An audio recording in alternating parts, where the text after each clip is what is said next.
Hello. Uh, we're really close to starting, but well, I need an HDMI cable because for some reason that's just gonna work once I go live, I guess. Okay, well, all right then. Sure. That was flickering a whole bunch as I was getting set up, and I was thinking that the HDMI cable was too long for the mini display port to DVI adapter, and it wasn't able to power it over that length, but okay, sure. All right. So, oh, my voice is destroyed because I have not like talked all week. Okay. So, we're still doing this stuff here. And oh boy, have I made a lot of progress since we stopped last Sunday. says tier 100 hello Shelby. End of line. Cobb, thank you for the 100 bits there. So, um, I think we should just get straight into what the current state of the project is. I was torn between like showing you the evolution one day over another, but I think I'd rather just bam wow you with where it's currently at. So let's check out the game. We are gonna run it on PC here rather than print a code because I'm now up to 4 stripes. So it takes a little bit of effort to actually do this. Now, there still is. Oh, cool. Now it's doing it. Okay, we can't do that. That's not going to be acceptable. All right. I need to find an HDMI cable so I can fix that. Yeah. Okay. Give me 1 second. I need to find a shorter one. I'm hoping is the solution. I don't think I keep an HDMI cable in my bag. Let me just double check here really quick. I have a mini USB cable, not micro, not C, mini, but I don't think I keep an HDMI cable in here. Why would I do that? That would make sense. Yeah, nope, no HDMI cables. Okay. Let's see. Things falling apart. That's a good EP.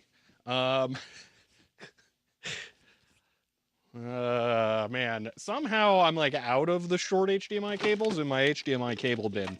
I'm guessing they all got used to wire things into places. So, yeah, I'm gonna have to go scavenge one from something. The power went out at the office while I was working too, so a bunch of stuff got reset. So that's fun. But, all right, here we go. I got a cable. I just yoinked it off one of the monitors for the workstation that I'm not using. For what feels like not a whole lot of good reason. I also had a realization today. I usually mess up my laptop settings when I do these streams because I capture that monitor. And I realized if I just capture the next dock, then it's 1080p. So it'll be normal and I don't have to mess up the scaling. And the 150% UI scaling I use because it's 4K kind of just works since I'm streaming at 720p anyway. So, okay. Have an external screen uses mini HDMI. That's what this is. So mini HDMI. Yeah, I actually have a shocking number of mini HDMIs. I just need mini HDMI to HDMI adapter. Yeah. Oh man, mini USB is still better than micro. It is. It just is. Straight up. I genuinely find it extremely annoying that micro USB ever existed because there is no benefit to it over mini. Mini had the OTG connector. There's literally no reason to have ever done that. I know I'm streaming at 1080p from the server, but the video that you're getting is a maximum internal resolution of 720p. So it's 720p as far as I'm concerned. Actually, it's worse than 720p if you asked me. I should probably set the server to stream at 720p from here, but yeah. So yeah, 0.000 millimeters there. So yeah. Oh man. Mini USB is an essential everyday carry. I don't know what you're talking about. I mean, exactly. That's why it's in the bag. You never know when I'm going to need to connect a Sansa clip to my laptop. I mean, come on. Why is the white balance of the inset video different than the main video? Because it's a GoPro and I can't tune the tint. So that's why it's red. If I could set the tint, I would, but I can't. And if I try and set it on, actually OBS can't just directly set tint. It's very annoying. So to give you an idea here, there are two white balance settings that you can change. Let me point at a white thing with this camera here. So if I reduce the exposure, all right, you can see this white here. I'm going to adjust the white balance. I'm going to adjust the color temperature so it goes yellow to blue. But then the other thing is the tint, which goes from red or magenta to green. And there is no funny color, it's just green. So yeah, most cameras are really good about allowing you to change the color temperature, but they're not good about allowing you to change the tint. So the GoPro doesn't let me change the tint, and it's bad. Rescaling 150% is it? Yeah, exactly. I should probably set it to 720p on the server. Bitrate wise, it's fine, but yeah. Okay. We probably have enough people in here to actually start this. So the 4060 is dipping below 300 AV1 on the home server. Well, that might actually fit. So that is a benefit. And it does have to be NVIDIA for DaVinci Resolve. Okay, let's not go to black. Let's run this. All right, here we go. There's still no sound. We may do sound today. I'm not sure. I have two objectives for today, I think. So, the game is it's doing a lot better now. So, we have tunnel generation. All right. Oh, yeah, the enemies can shoot. I can shoot back at them. They can die. Did we have collision before? Because we have collision now. Like, actually good collision. Kind of. I think we had collision before. That was on stream. There are power-ups. They're set to be very rare. That's one of the things that we're going to do today. See if I can actually get one here. No, at least not yet. So I have a minor issue with spawns not being particularly consistent, and part of that is due to the rocks. We're going to look at how cooldown timers are done, because we're not getting as many enemy spawns as I would like. And I do think I know how to fix that. The other problem is that it's set to not allow enemies to spawn on tiles. Oh yeah, there's a boss in the game now. So, the boss is dynamically generated. It is made out of background tiles. Every single time you encounter it, it will be different. It moves through the tunnel with you, and it has a set amount of health that scales based on the number of times you kill it. The explosion effect is terrible, I know. One of the things that I want to do today is set it so that when you defeat the boss, it drops one of every power-up. So yeah. I'll show you a fun thing about the floating space rocks once I die here. But I want to give it a little bit more time. I'm actually going to use frame skip. Here we go. So this is the second phase of the boss now. It's bigger, could have more guns. This one didn't actually spawn with more guns. Um, so we'll go ahead and finish this one off. And there's that's a power up. Okay, so this is cooldown. Now I can shoot faster. So I'm gonna go ahead and frame skip ahead a little bit here since I'm not getting enemy spawns. Okay, here we go. This is a tier 3 boss. This is the biggest that they are allowed to get because it's massive. Every single one of those turret tiles on the top and bottom of it are active. They can all fire, and it's because there's a rock right in the middle where I need to be. There we go. Oh my gosh. So yeah, it gets a space ball. Yeah. It gets a little more hectic. Now, right now, you're currently safe directly in front of it. That's kind of a trick to lull you into a sense of security because it's going to have those two front guns are giant lasers that are going to like blast in that area. So you're going to have to dive out of the way at some point. But this one can be defeated as well. There is a lot of bullet slowdown. There we go. Alrighty. So I'm going to go ahead and just end this here. Oh, I see what happened. Okay, I was wondering if there was a bug. I know what happened there. But yeah, that's the game. So, does it have a sign that says, "Backstage we break for nobody"? Yeah. Let's see. Boss can go behind the rocks, but you cannot. Yes. So there is a difference between friendly fire and enemy fire. Now there was not previously. I had to add a check for that because I'll let the boss get in here and start firing. The projectiles for the boss fire through themselves. So I had to program that in.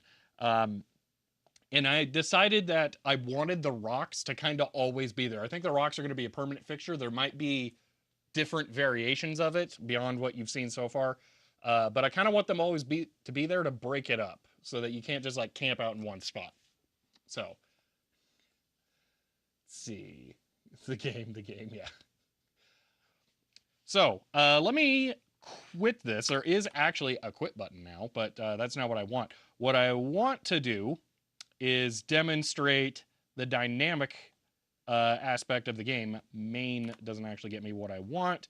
I need to, oh yeah, I'm broken up into files now because it started to get enormous. So, you get all of the power-ups if you enter the Konami code?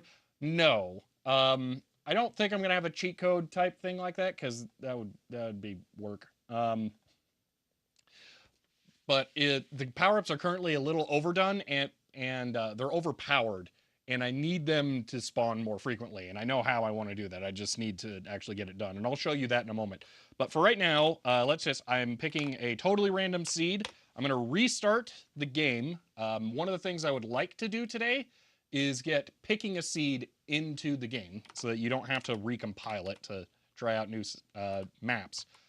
But it picked the exact same tile set. Hold on, we're picking a different map because I would like to demonstrate something that looks slightly different. Hold on. Or I just discovered a bug and that it's always going to pick the same tile set. Let's find out. Nope, that one's different. Okay. So yes, the tile maps are different for different tiles. And the bosses will be different based off of the seed. So if we skip on ahead here, there is the boss, and that one is different from last time. So, yes, there are 3 levels of boss, and it's dependent on how tall it is and then how long it is. The boss has an aspect ratio set. It can only be 4 times as long as it is tall, but still, 12 blocks long on a, and that's just for the body. It doesn't count the cab and the engine. So that makes it 15 blocks wide on a 30 block tile display. So it can be enormous. So, merged with the bad guys. Yeah, I don't know why they're spawning inside of that, but yeah. So I'll give you a little look here. Why is it It's not wrapping around the edge, is it? Wait a minute, are the rocks wrapping around the edge? The enemies are too. Wait a minute. Okay. Well, that's good to know. Yeah, those aren't new. Huh. Well, anyway, as the player ship is getting shot, I don't have the game actually end when the game ends. That way, we can see some things. Um, you'll notice that the explosion effect is actually the exact same sprite as the the asteroids. I was trying to do a NES like palette change thing. Um, yeah, I know, Sanity. I know. It didn't go as well as I'd thought. Um, I'll have to figure it out. Maybe, but to try and make it, maybe I'll just get rid of that one. I don't know. Okay, so usually randomness done via pseudo. Yeah. Okay. You ship as a cloaking device. Yeah, that doesn't do anything. So, all right, that's where we're at. We have all of the basic functions of the game put into the game now. So I'm quite happy with the state of where we're currently at. The things that we really need to add are the ability to pick the seed in game, and I have a way in mind of how to do that. TechRW sub as Prime and says, end of line. TechRW, thank you for the Prime sub and for 8 months there. So I mentioned that I want to have like a really dumb story that goes along with it, and I kind of thought of how I'm going to do that. So I'm going to actually break the seed up into two parts, and it's going to be sector coordinates that you enter, and then it's going to be like the ship warps into that spot. So that's how it's going to work. Um, so yes, if you don't have any random sources, sort of invent one. Um, So I'm very happy with the randomness. Let me go over some of the stuff. So game state is how I'm getting the randomness, and the randomness is very specific. So one of the things that I'm doing to get a true random value that I think I only use in one location is to just use the frame count, like how long has the player been playing, and then I'll do a modulus against that if I need to. But I don't always want the randomness to truly be random. So, like one thing I'm doing for the map, I have a function called rand stable. So every single time the map shifts over by a tile, this is something that we did earlier on. Every time the map shifts over by one tile, it uses rand stable and calls this, which bases the resets the random seed for the random number generator using the base seed and the distance that the player has gone in the map. That way, the map generation is the same every time based on the distance, no matter how many times I make random number calls or whatever happens in between. So it's less about being truly random than it is about having stable randomness that's repeatable, because there's no point letting the user input seeds if it's truly random after like the first part of the level. So it needs to be repeatably random, which is different. So, yes. And then we have the rand stable boss. This uses the base seed, the boss level, which is scaled with how many times you've killed the boss, and the boss column. This is, you probably saw how the boss slowly comes in from the right side of the screen. That's part of that. The way that the GBA background is, you only have two horizontal tiles of space, so one, or that's not shown on the background. So you have one tile before and one tile after the screen, which means you can only shift by one tile if you wanted to be able to go both directions, or two tiles if you only want to go one direction. So that means that I can only add or generate one column of the boss at a time as it slides in. Uh, so it's really a huge pain. So I have to add the boss column part to this so that I can have the randomness be different for each column of the boss. Elsewise, you would get the exact same column every single time when you would work on or use this. So, yeah. So, let's see. Let's keep it up on chat here. Okay. All right, so let's look at the thing that I need to fix first. So, this has been 1 week that I've been working on this. I'd like to frame that first. The thing that is currently a problem is that I want the boss to be able to drop power ups when it's defeated. However, all of the power up logic is hard coded into the enemy stuff. So it's all right here. The drop uh, I should say the sprite and object creation for the power ups. So I need to abstract this into functions instead of have it being in the base enemy update function. That way I can have this actually work. Also, we should add something so that the enemies die when they get off to the left. That would be like really cool. You know what? I'd kind of rather do that first. let's actually do that. If enemy X, hold on, manager X, let's just make them die when they get off to the left, which is, I really thought I did on like day one. How long is the game in millimeters? Well, I mean, 73 times 4 currently, so it's 224? 222. So there you go. It's 222 millimeters. Think about getting into programming, is wondering where I should start. Best friend, a software engineer, hooked up Unity. Busy guys, wondering if you have anything you can suggest. I got asked this last time I was doing a 292. You sure about that? So it's 4 times 7. Oh yeah, that's 28. Never mind. Brain math, no good. That's why we use Python when I'm allowed to, which is never. Anyway, call me Mr. Flintstone. So the thing I would recommend is that you don't try to learn programming.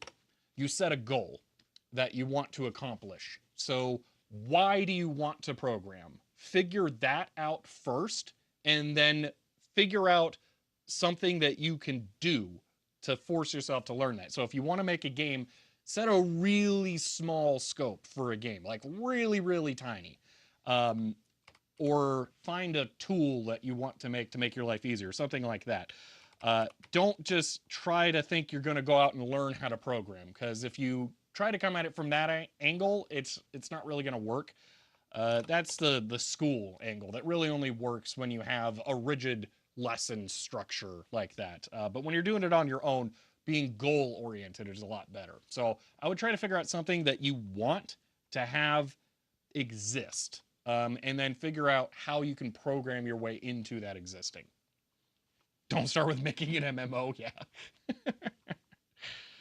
Okay, so if the enemy X, oh, you know what? I bet this is unsigned. You bet it is. Let's sign that. That's 127. That actually does not work. Okay, this has to be a 16. That's super annoying. Boo. Lame. But okay, fine. I wonder if I've made that mistake anywhere else. Yeah. Let's see. Think more like Pong or Breakout or Tetris. Yeah, exactly.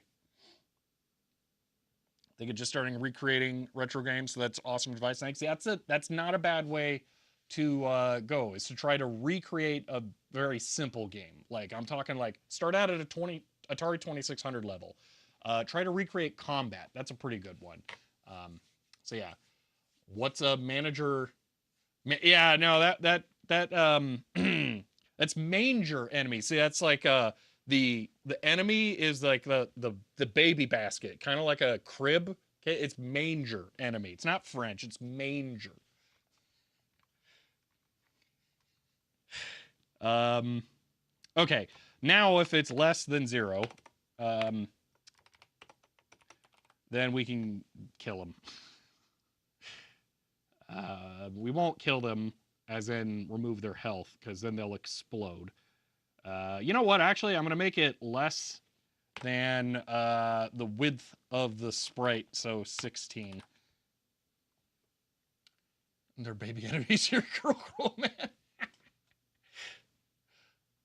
Play two, come learn from all you guys. Well, I don't normally do game programming or programming in general on here. This is kind of a weird case where I got fixated on making a game for the Game Boy Advance.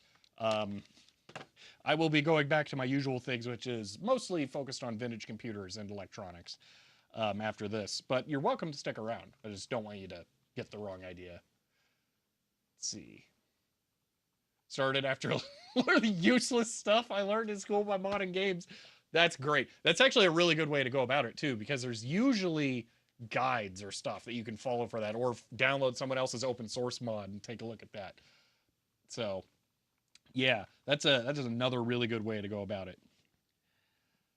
Let's see. Sprite free, enemy spawn count, enemy drop. No, they won't drop anything, but we will set them to no longer be alive.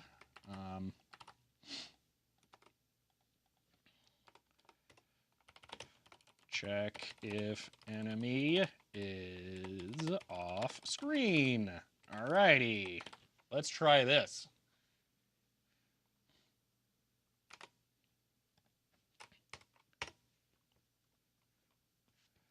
I would really like for these to not wrap around on the screen. So let's find out. Hey, we actually get new ones now. It's amazing. Oh, well, yep, that's one right there. Back to normal. Where is everybody? Where'd they go? Oh no, it's a boss. Ah. This explains so much to me. REDSHIFT 1089 subbed as tier 1 and says end of line. Redshift, thank you for the tier 1 sub and for 16, it's 23, right? So 16 and 4 and 2 and 1, 23 months there. Thank you so much, Redshift. I had been trying to figure out something. I had set this so that enemies couldn't spawn while the ship was, or while the boss was on screen.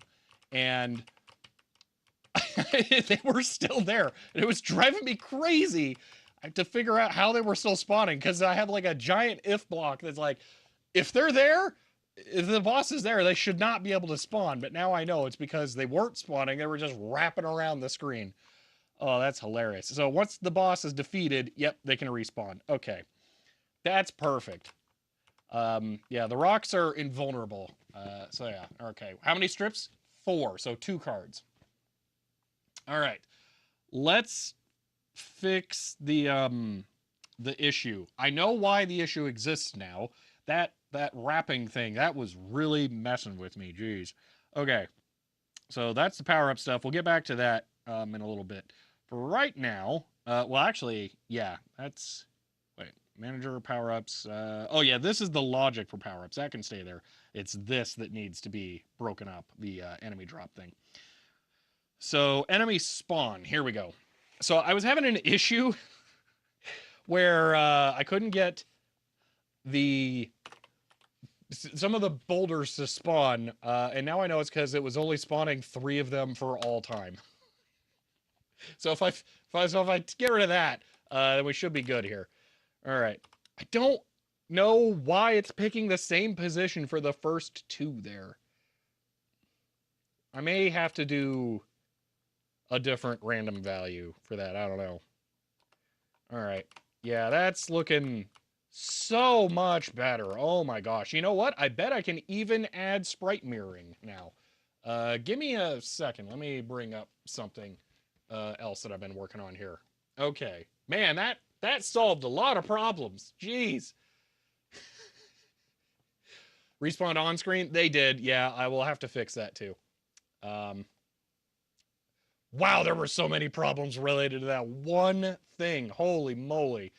That's hilarious. Okay. So let me I'm going to run you through something else I've been working on. as part of this. So here we go. So I've been taking the header function that we have, and I've been working on converting it into a GitHub wiki. By header function, that's really poorly described here.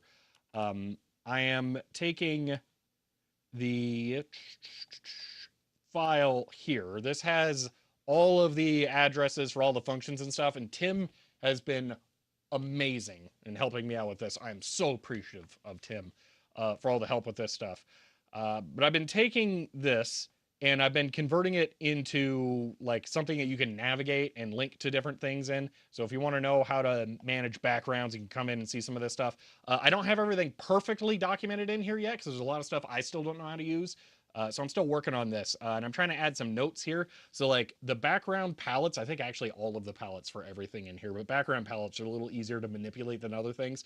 They use 16-bit per channel color values, which works out to 48 bits total color depth. And that's a little weird there. So what I did is I created a preprocessor macro to convert, what is it, 24-bit color. No, whatever CSS is. you can use CSS hex values and convert that into what it would be if you did it the other way. So yeah, you can use this now. That's an example of something to use normal colors. But yeah, there's lots of stuff in here that I'm working through, trying to figure some things out. So yeah, what I'm going to do though is I'm going to come in here. I'm going to grab the sprites and I'm going to get the toggle mirror one, wherever that is, bitmask. Here we go. Mirror toggle. Okay. So I'm going to take that and I'm going to go to the enemy one. And then every time a rock enemy is spawned here, actually I can just uncomment the code I already had to do this that was not previously working. So yeah. Let's see. Does eReader have its own overlay API? Yes. The eReader has a lot of functionality on top of the standard GBA stuff to make the cards smaller, so you don't have to put as much code in there. So yeah, that's it's a huge boon to be able to lean so much on the e-reader itself, and it makes development shockingly fast because it's way easier with some things now. Okay, so now we'll run, and the sprites for the asteroids should be a lot more varied. Oh man, it's crazy. They can literally be different directions now. Oh, that's wonderful. I would like to see more than one kind. There we go. Okay. Why is it 3 in a row that are all the same? Yeah, whatever. Okay. Alrighty. And then the boss. Okay, perfect. So.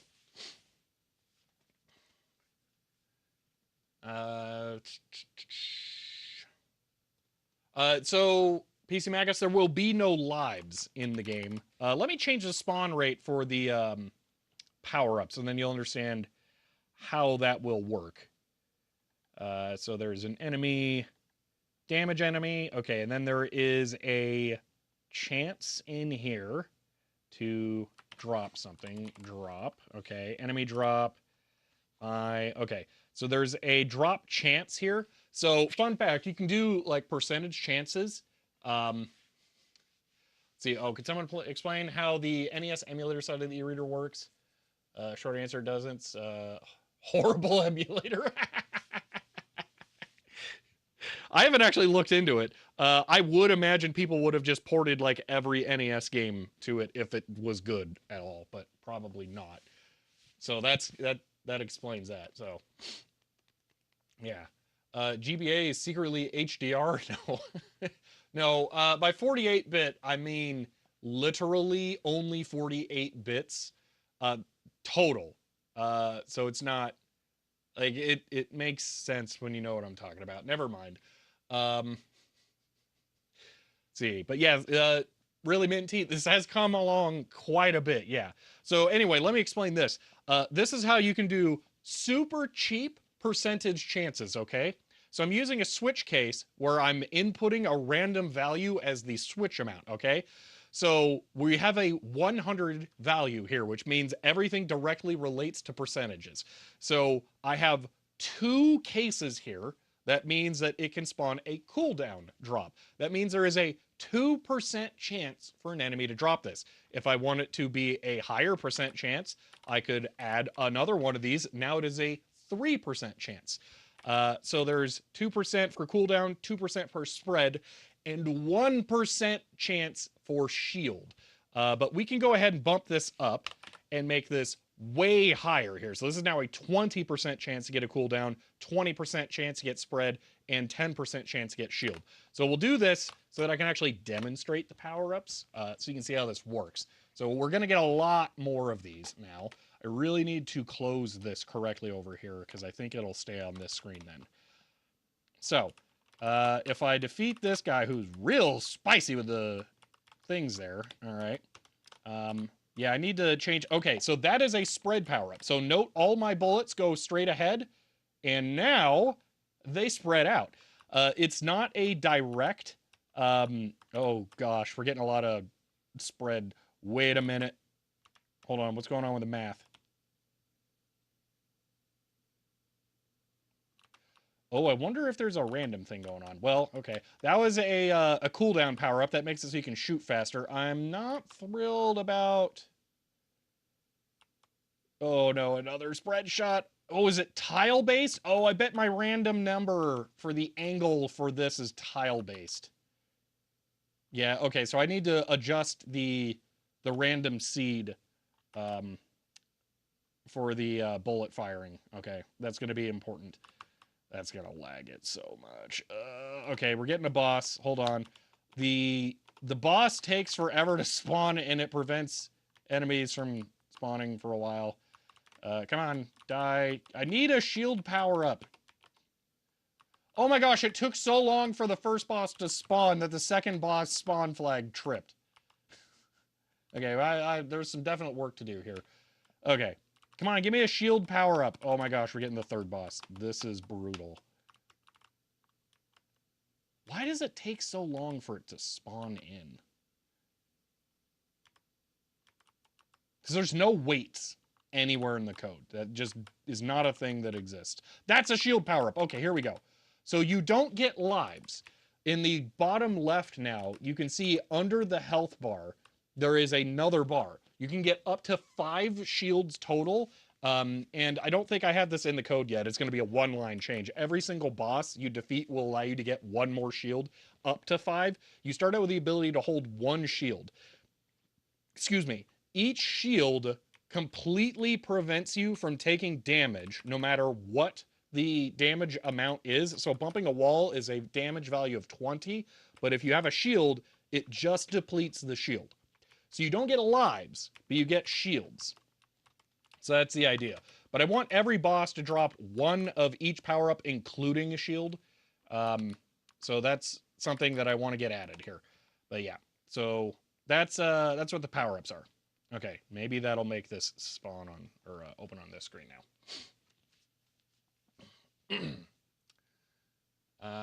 So I can just tell by the URL, PC Magus, the Famiclone, no. So, let's see. Okay. So we're gonna bring this back to, they're kind of really rare.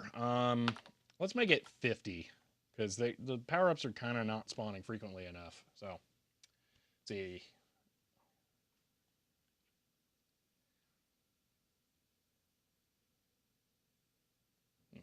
See, how hard would it be to make the ship shoot multiple bullets at a time? Not at all. It would be very easy. I just don't want to. That's all. Did you find implementing colliding with the terrain easy? No, it's a nightmare, and it's my fault that it's a nightmare. That's it. So, yeah. Let me. I can demonstrate that. Let me fix the the bullet angles really quick here because they're a little too rigid, and I think I know why. Where's the spawn here? True. Okay, rand true. Okay, let me go open the bullet one, and then I need to set before it. No, I need to edit the player one. Hold on, player. Right before the player fires, it needs to get a better random value. That'll solve it. Okay. Let me demonstrate the worst case scenario. Okay, it's apparently never going to open on this monitor. Worst case scenario for the collision detection. Oh my gosh, it's so bad. Speed up here.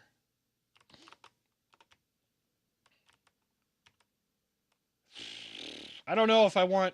I should make the rocks a different speed than the other enemies. That'll solve them living inside of each other like that. Come on. I need the boss to spawn. There we go. Okay. So I can. Are you kidding me? It's not working? Did I disable it? I think I disabled it. Hold on. Yeah, I disabled it. Okay. Well, that's annoying. I committed that, but all right. Not that. Control Shift D. Okay. Let's try that one more time. So okay, because that spread power up is awful. So that's kind of the point. I know you probably want it to be pew pew like multiple directions. There are problems with that. And this, I I kind of want this to be more dumb jank than like good. Um, and I don't know how to explain that. The idea is that your fire rate will increase Weapon faster. says programming adage, you must be twice as clever as the original programmer to debug their code. So by definition, if you code as clever as possible, you're not qualified to debug it. CHGER 100. End of line. Let's see. That's it's pretty good. Oh, I killed him before I could bump into him. Drat. Okay, well, it's gonna spawn another one. Anyway, there is collision with the boss. All right. This was an absolute nightmare because the boss is a background layer. The boss tries to stay centered in the tunnel, which means I'm shifting the background layer up and down using offsets. And then there is still my whole vertical scrolling thing going on, which the boss has to apply to. So there are so many layers of offsets and calculations that I have to do between the player, which does not move within the world, it moves on the screen, Futurama style, and then everything else that moves in the game world. It's it's a nightmare. Um, but I did get it. But yeah, it sucks. Like there's some truly gnarly things here. Like here, I'll show you what the calculation is for these explosion effects that just spawned in the bottom right. Let me show you how you get the Y value for those, because it's a crime. I shouldn't be allowed near computers. There we go.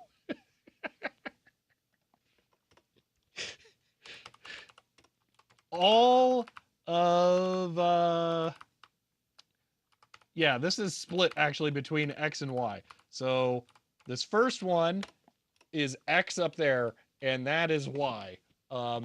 You've seen worse. That's terrifying. But yeah, so the boss exists about 7 tiles down on the background. All right. So I need 7. Or no, it's what is that 7? I'm now confused because it works. Oh wait, it's this. Yeah, this is Y. Okay, so yeah, it's 7 tiles down, and then it adds 5 more tiles for the top to bottom of the guns, and then it has to multiply that by 8 to convert the tiles to pixels. Then we store the background offset as pixels. Then we store. Yeah, I should actually just add that, not multiply it by -1 and then subtract it. Then we have to add the vertical offset of how the world scrolls up and down. Yeah. Replace the 8 with that for extra confusion. So, really, Minty, I was actually curious about this because if we go back to the bullet logic, which I think I needed to look at, so let's go look at the bullet logic here. I had to convert that to fixed point um, fractional values to get the angles to work right. So it's a nightmare because the way that it was working before, if with the bit shift to get the from the cosine and sine for the movement wherever that is right here, if you bit shift these values, the you can only do basically 45-degree angles. But even then, it's not quite right because it's 255. It's kind of weird and wonky. So all of the X and Y values of the bullets are fixed point 16-bit values. And then when you go to actually paint them onto screen, you have to divide by 256. And I have to divide so it can round because if I just bit shift, it won't round. But I also read about the difference between the bit shifting and the dividing, and apparently the compiler will optimize that somehow. I don't exactly understand, but yeah, it's wow, man. The real crime in this game is looking too good to be a janky meme. uh, you looked at your old fixed point bit shifting code and wept. Uh, Yeah. The bullet slowdown, if there are too many bullets on screen, is almost entirely because of this call, which is trying to find the closest sprite. There is a way I could replace this with collision detection built in, but I don't know if it would actually be faster. So for right now, bullets are split between the player and the enemy based on a type value that's set. Unfortunately, I cannot use the type value of the sprite because I can't use that value. I don't remember why I can't use that value, but I couldn't use that value. I couldn't get position of the sprite and then use that for collision detection or whatever. So I had to set the sprite values or the type as a thing here. But that was kind of good because it allows me to skip this sometimes. But anyway, yeah, it's kind of a nightmare. Slowdown just makes it feel authentic. It kind of does, actually. So, let's see. Oh, I don't think I said thank you for the 100 bits there, Wesley, for the the programmer adage. Okay, so we kind of fixed this, I think, maybe, hopefully. Let's close that. Let's close the. Well, we'll get back to the boss. We'll leave that open because we need that. That I should commit right now, but we'll just leave that be. This we're not messing with. The enemy one we don't need to mess with. That we do need to mess with. Okay, actually, we need the header file again for the enemy. So for now, I've been putting the power up logic in the enemy logic. I don't know if I should. Starting to think maybe I shouldn't.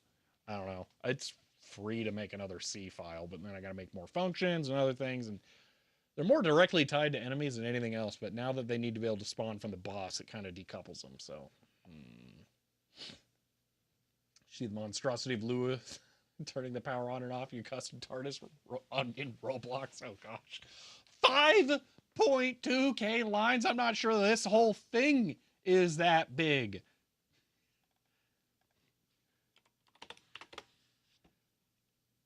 Let's see. Is it line? Is this line count or I don't remember what the columns in WC mean, but yeah.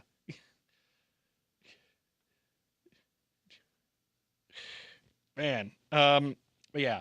So okay, we managed to waste an hour and do nothing, but I did have to like get you guys up to speed.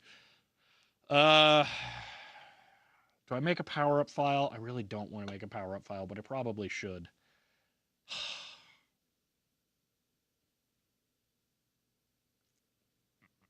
Fine, I'll make a power up file.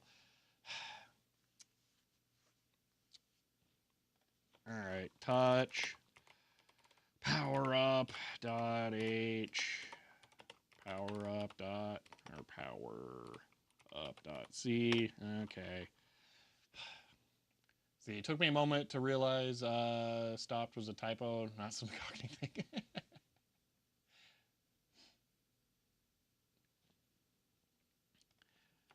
So one of the other things that I spent a lot of time on was learning make again.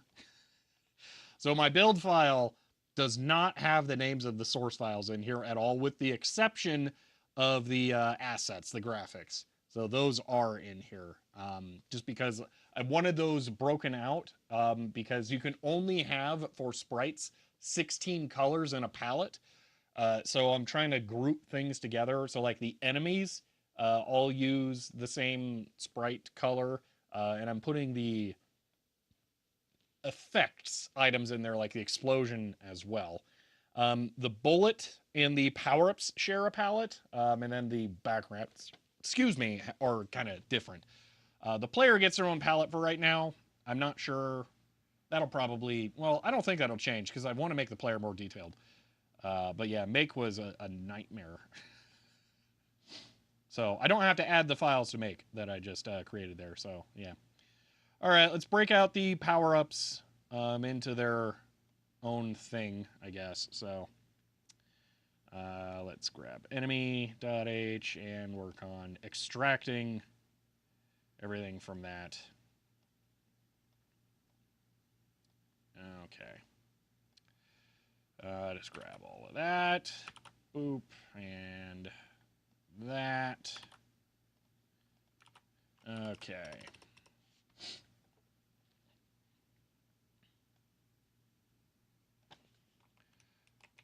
Power up.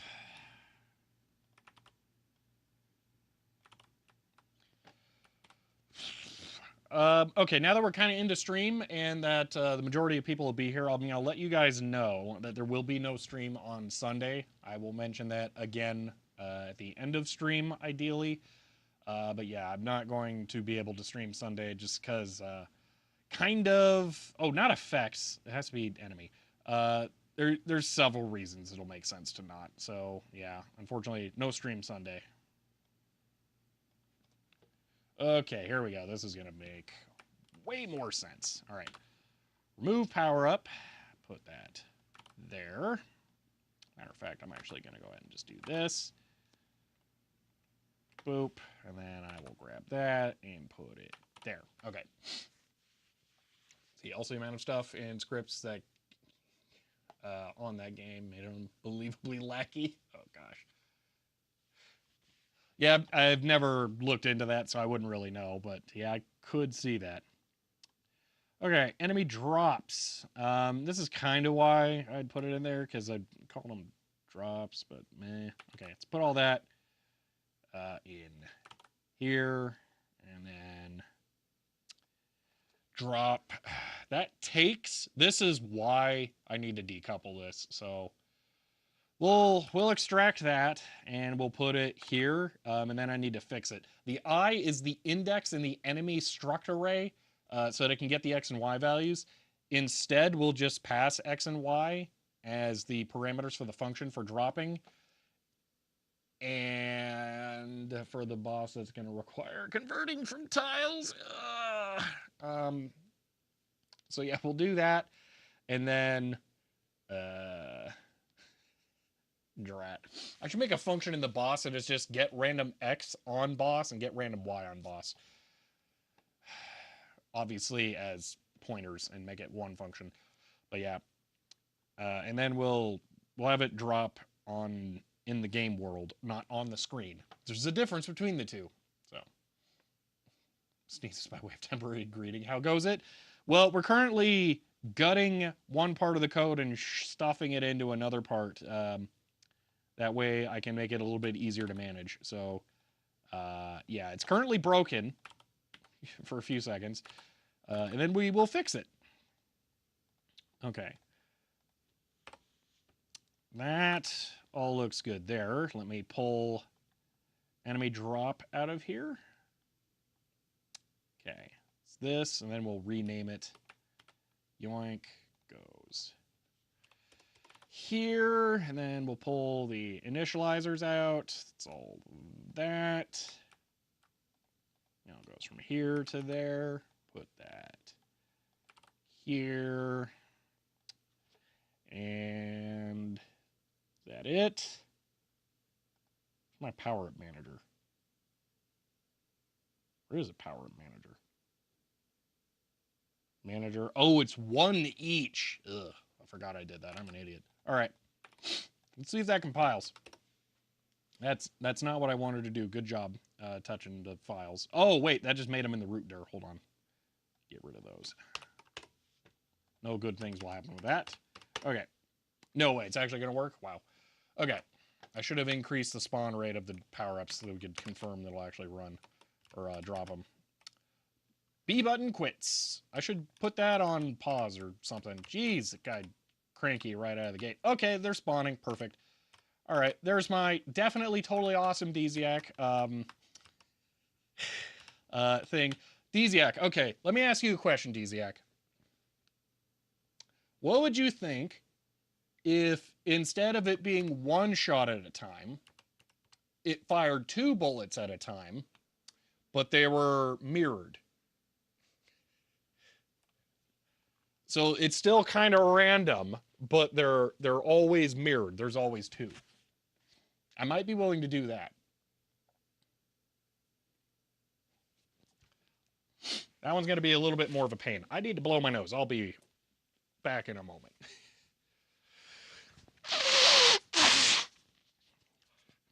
Okay. Something like the power-up in Raiden. I own Raiden on Atari Jaguar. I don't think I've ever played it. This might blow your guys' minds. I don't really actually like these kinds of games all that much.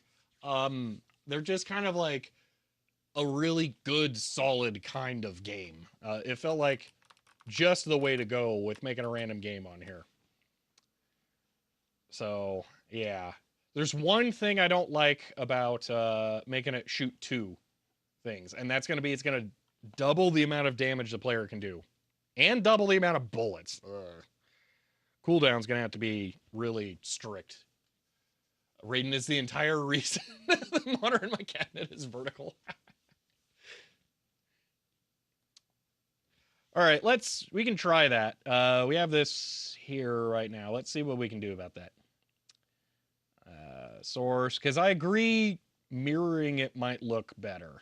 I just don't like how many bullets that's going to make. It's going to be a lot of bullets. Okay. So this is the command. So what we can do, shot spread, okay? We will just start out with 128 plus and minus half of shot spread. And then we will eliminate. No, we'll keep the rand function. No, we'll plus and minus the rand element of that. So this will do your mirrored.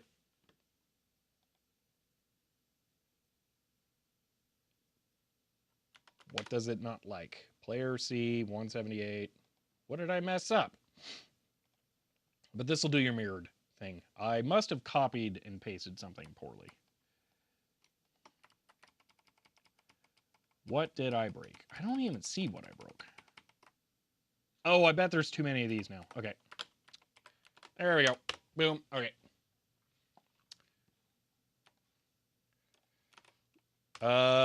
Hold on. We're closing this. It's only a 4% chance to actually get a power-up drop.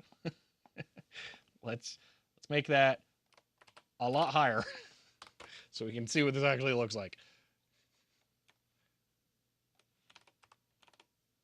Okay. Give me spread shot. All right, here we go. Okay, that does look a lot better. That is so much more powerful, though. Oh, my gosh. And then once you get... Oh, man, it kind of looks awesome. Okay, I kind of really like that. Man. That's really good.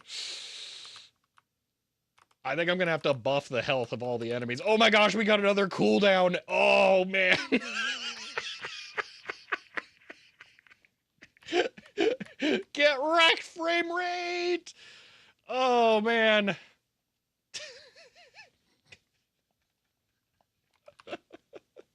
This is why power-ups are going to be pretty rare. Um, it's nice. Maybe that should be a power-up. This is a power-up. We're deciding on whether or not this is how the power-up is intended to work. I think it needs to be how it's intended to work. It's kind of awesome.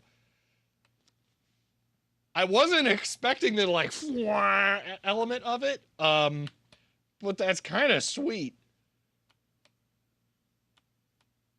I'm not 100% sure why it's like that, but it's pretty awesome.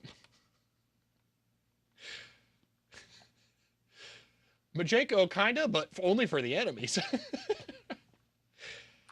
Come here, boss. You're not gonna like this.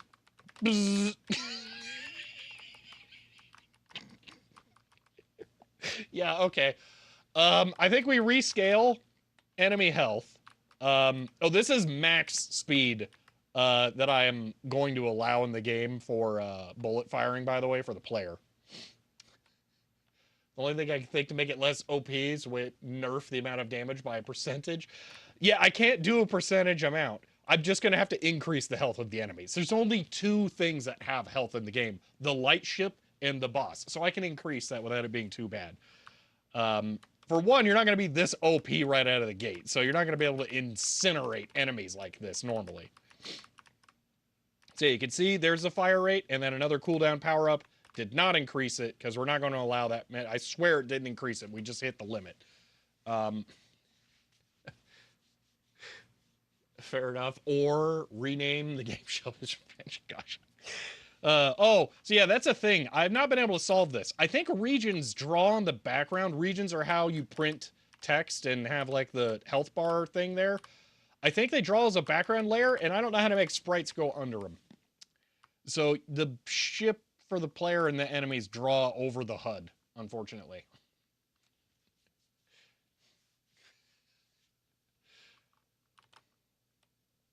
This is hilarious, though. Okay. I think we do this. I think we go with that. That's kind of amazing. I will say, though, the effect of the power-ups is not going to be as strong as that. So when we go gold on this, so we can see the power-ups for the player, the effects are here. Like shot spread is plus 20 degrees per power-up. Oh my gosh, if we'd got more, that was only one shot spread. Yeah, this needs to be way, way lower. The cooldown goes down by 25% each time, and the minimum is 25%, so it only takes 3 to get to max. The shield is kind of already set up the way that it should be. That one's gonna be like that one's nerfed already. So yeah. Wow, we really have to bump the health up on all the enemies.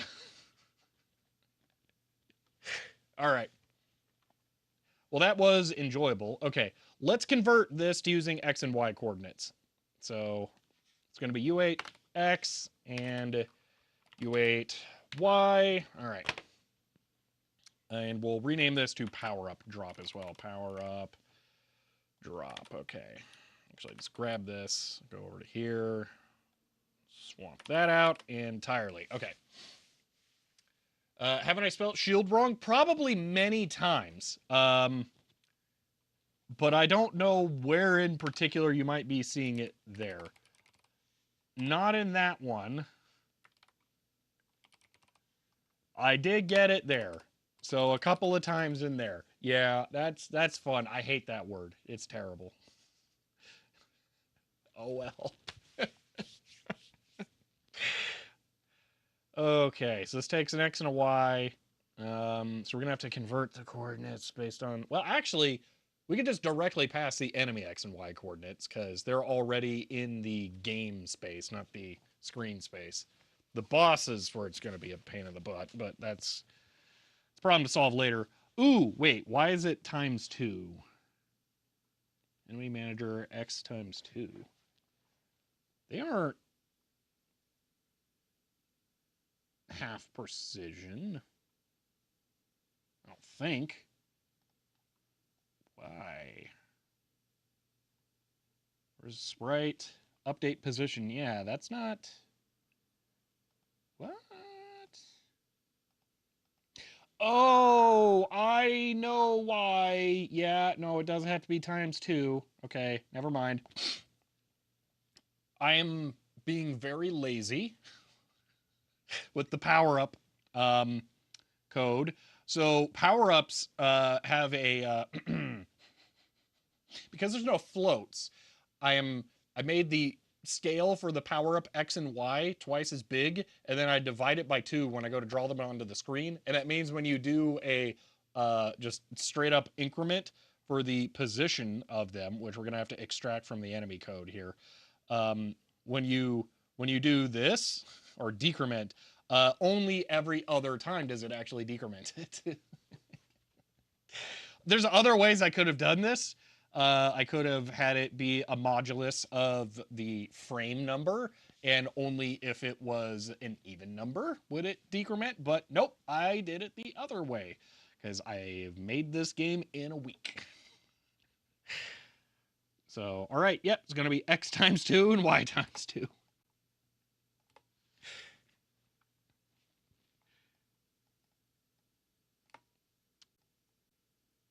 Alrighty. Yeah, that can stay. I don't think we need anything else. We'll look for manager. Yeah, there's no other instances of manager enemy in here. Okay. We need to pull out that power up update code and put that in a separate update function here.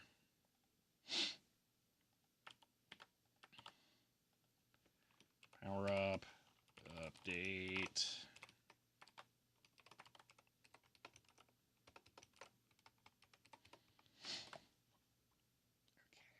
Here, boop. And then main. So many updates. I have not ordered these. There's probably a better order for some of these, but like I have not. And yes, literally every single C file has its own update function that gets called here. Um, I would really love to make a linked list to have them go from one to the next. And then have like a manager class, but we don't have time.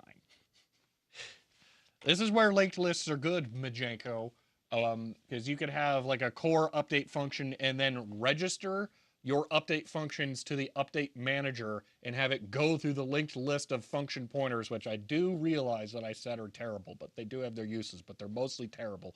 But you can use your function pointers to do that kind of thing. So that would be good rather than just Also, our score is 1 frame behind. We should fix that. There we go. This just sounds like middle management. I mean, it would be. This is in a way better, and actually, I know why I was doing this. If I had inlines working, this would be way more efficient. I don't think inlines work right, though, for me. I don't remember if it was something I did or if I just kind of gave up or what. Okay, so we have the power up update. Let's rip out the power up management stuff from here. Yoink, and drop it here. All right. Now I just want to run that, see if it works as is. No, it won't, because there's no enemy drop function. Okay. This needs to be power up drop. Power up drop.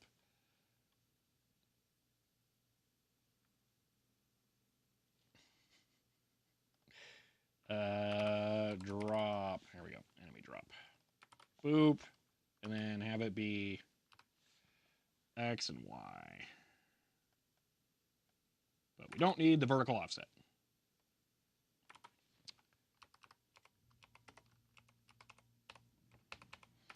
Okay. That should be good. Let's find out. We still have increased power up spawn percentage. So it should give us an idea. Yep, that guy... See, I kind of really like that that guy is firing in the exact same way every single time you encounter him. All right, so we got a cooldown. Oh, it worked. Okay, it worked. How is that slowing it down already? Okay, this is gonna sound weird, but the game runs better on my desktop than my laptop. Man, that's cool. That's really cool. It's too wide of a spread, but it's really cool. Oh gosh, now it's gonna be too many bullets. 20 monsters took a 10mm socket. Oh, we got another spread power up. Here we go. Now it's gonna get stupid. Yeah, look at that.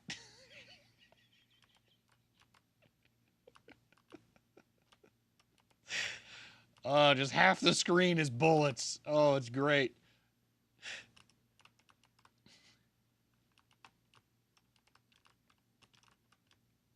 Yeah, the asteroids look so weird because I was trying to reuse the same sprite to be the explosion cloud poof, and that didn't end up working out. So I'm going to probably redo the asteroids entirely. But all of this is placeholder art as far as I'm concerned.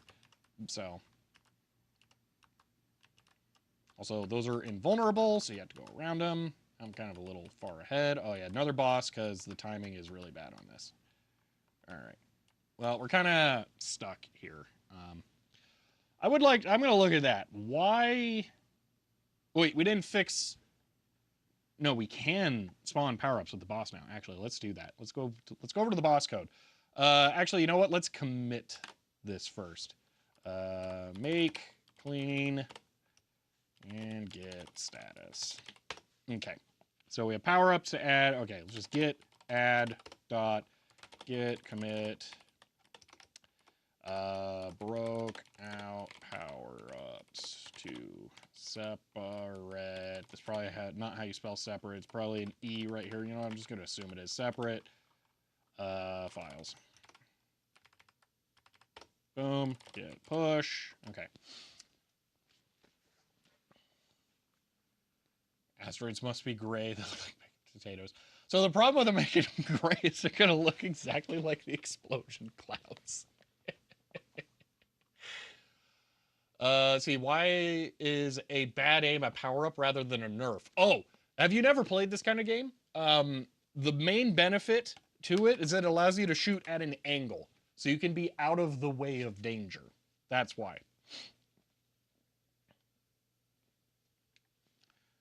Also, let me try something. Where's the path? Okay. So, enemy TT++. Okay. Div, blah, blah, blah. 240 minus T divided by 5. Okay, I'm trying to remember how this works out. If enemy... hold on, let's just grab this. Manager enemy type equals space tato. No, rock. Type rock. Grab this. I want to make the rock slower. Give me one moment. Else. This will make more sense, hopefully, tomorrow. Tomorrow I would like to add more enemies, but we'll see how it goes, because we have not done any of the things that I wanted to do today yet. Also, unlike last weekend, I'm going to go home and I'm going to keep working on this. So more stuff's going to change between now and tomorrow's stream. So, let's see. I am using GCC, yes. C compilers are win for GBA, not so much for NES. Yeah, I am using GCC.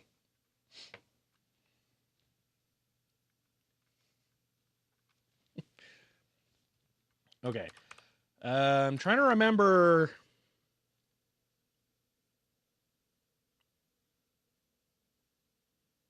So if I make this divide by 8, then it will be slower for potatoes. I mean, rocks. Okay.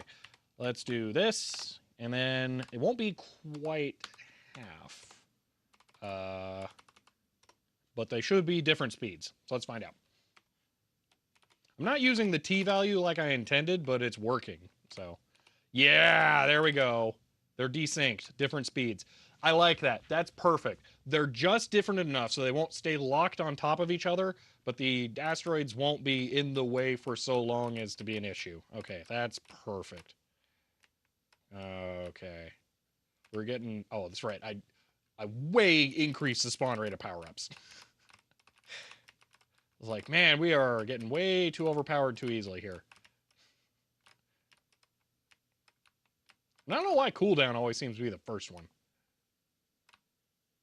Also, it's funny seeing the Doppler shift in the bullets. We should really nerf down spread shot too here, but it's so cool.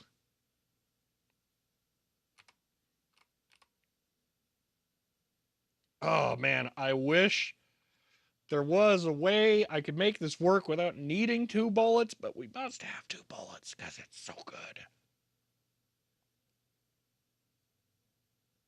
That's so much better than 1. It's not even funny. I can't believe I never considered doing 2. It's so good. All right. What was I gonna do here? Okay, that's fine. That's good. That's rock speed. That's not worth the commit. Um, what was I gonna do? Oh yeah, this. Ugh, gross. All right, let's do a power up spawn. Power up drop X Y. We need. Oh, we need to be able to set a type.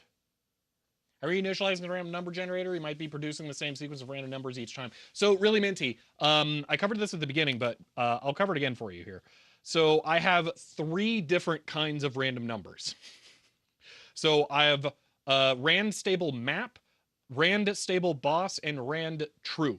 So the rand stable map is called for everything that has to do with how far into the game you are. So the way that the tunnel tiles on the top and bottom generate, which enemies spawn where, when the boss spawns, all of that stuff is tied to rand stable map, which uses the base seed and the distance in tiles that you have gone.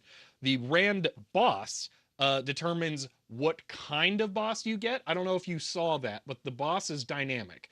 But there's different kinds of bosses you can get. The bosses can be variable lengths, and each length is, or each column is generated as the boss is displayed on screen. So this is unique to that one. And then there is rand true, which seeds the random number generator with only the frame count. And that's to give me a more real random number. I think what's happening is the random number generator is like incrementing or something, or the frame the the bullet spread. I just put rand true right before it, and it seems like it's increasing, or since it's happening like at a really consistent frame rate or time when you're holding the shoot button, it seems like it's very predictable what the spread pattern is. But now I really like it, so I don't want to change it. So the rand true for bullet firing, not amazing, but also is amazing. But for everything else, it works fine. So I don't find it to be that big of a problem. I could make rand true more truly random by counting user inputs or something and sticking them in there. Uh, I kind of maybe I can make a rand sequential using this, and then a rand true where I do that. But yeah, so there are different kinds of random based on what I'm trying to get random values for. So the thing that I'm about to do, I'm probably gonna. Actually, I think I don't really care. I was gonna say I'll use a rand true here, but it just generally doesn't matter. I'm gonna do this though. Void boss get pose on, and then u8 pointer x u8 pointer y.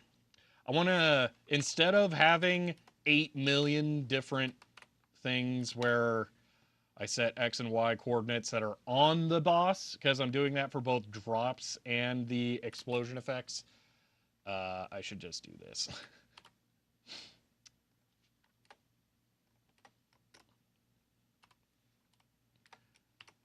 X equals Y equals, and then we're good. See, nice use of predictable random numbers for the background. Yeah, I'm really happy with it actually. They're totally rock solid. The map generation is the same every time per seed, and it's really nice. Ooh, I may not have done it for the tile selection. I might need to adjust that. But for when the palette selection of tiles, it, but I might have a benefit I could do anyway, or a thing I could do. All right, now I'm gonna for U8 I equals 0. Hold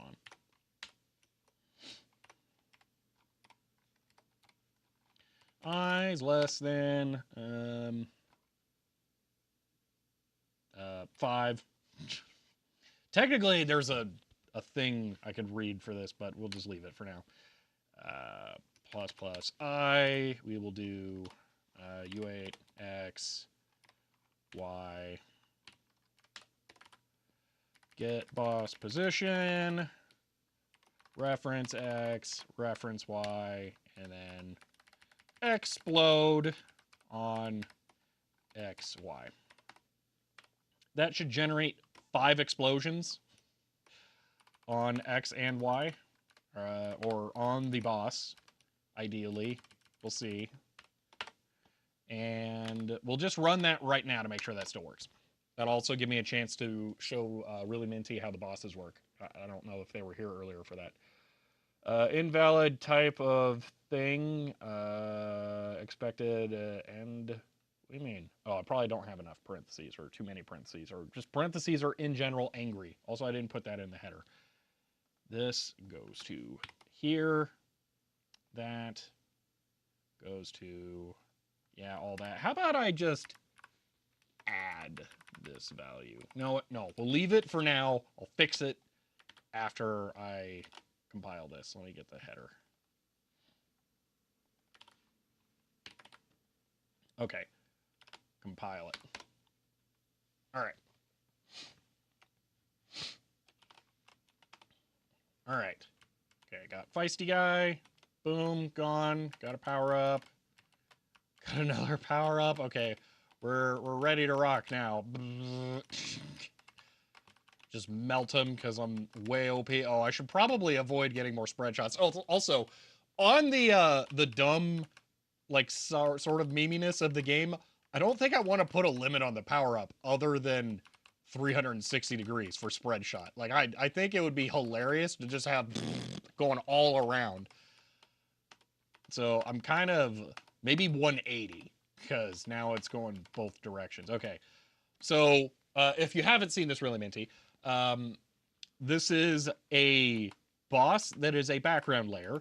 It has collision, and it generates with a random assortment of weapons and tiles, and size depending on level. So I'll just annihilate this one. And then due to the code not being set up well for bosses right now, it'll generate the next boss almost immediately, which is a level 2 boss that's twice as tall. This one has all spread shot weapons by random chance, which is actually going to make it really difficult for me to hit now because I can't shoot straight ahead. So I'm going to get close. There we go. Also, the explosion effects are kind of happening in the correct-ish place. Their placement's not amazing, but they're good enough. All right, then we're going to go ahead and we'll get a Phase 3 boss here. They can be longer. We'll go for one more after this because in this seed, the length is random. There is no minimum length, I think. But there is a maximum length of 4 times the boss level. Ooh, we got a shield power up. Nice. And the next one on this seed is nearly full length.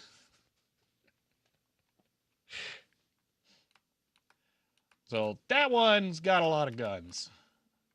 And each gun is active.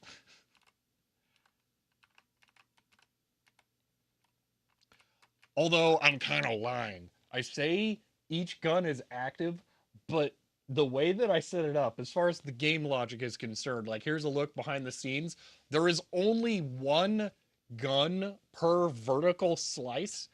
And the way it works is it just alternates firing between the top and bottom. That does two things. One, it makes it so it doesn't shoot too many bullets. It makes it so I don't have to manage like that many objects. It just offsets the Y value of where they spawn from. Let's see, maybe instead of random angled shot, try to have laser beam instead. That is a thing. I want a laser beam, but it's going to be a an alt fire mode. Also, the boss is going to have laser beams. So will this work? Yeah. So right here, that weapon is one that isn't firing. That will be a laser beam on the tier 3 bosses only.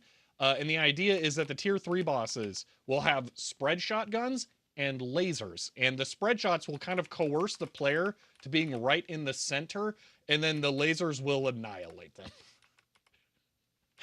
So it's yeah, it's kind of a like a 1-2 punch that I'm setting up here. So I do need the lasers to be implemented to do that.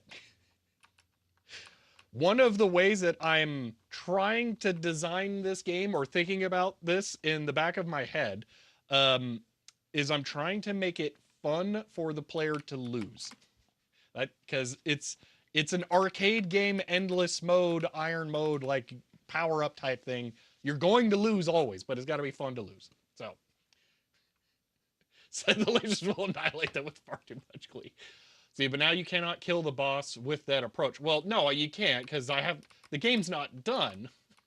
Like it's yeah. Oh yeah, it's got the Windows copy dialogue can be at 100%, but it's still copying where you have 0 health but can still exist.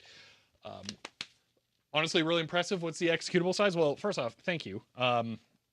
Secondly, the part that is the actual code, I'm not 100% sure if it's the elf or the bin. I think it might be the bin. Um, so it's 13K is what we're currently in. And that's not even compressed. What the e-reader gets is 7.8K. So that's what gets stored on the cards once it's compressed down.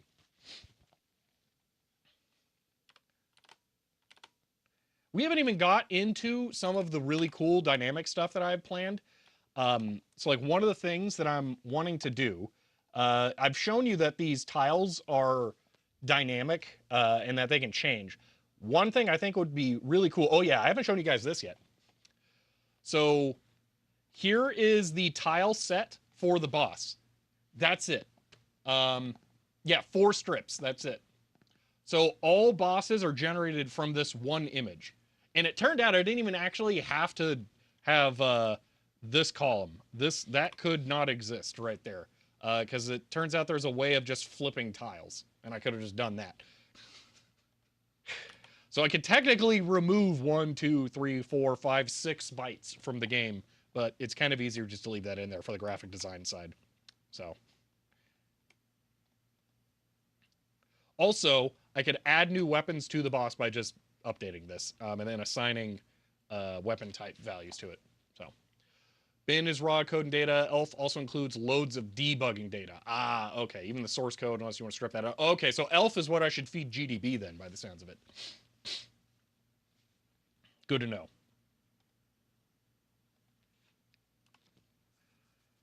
But oh yeah, the thing I was going to say.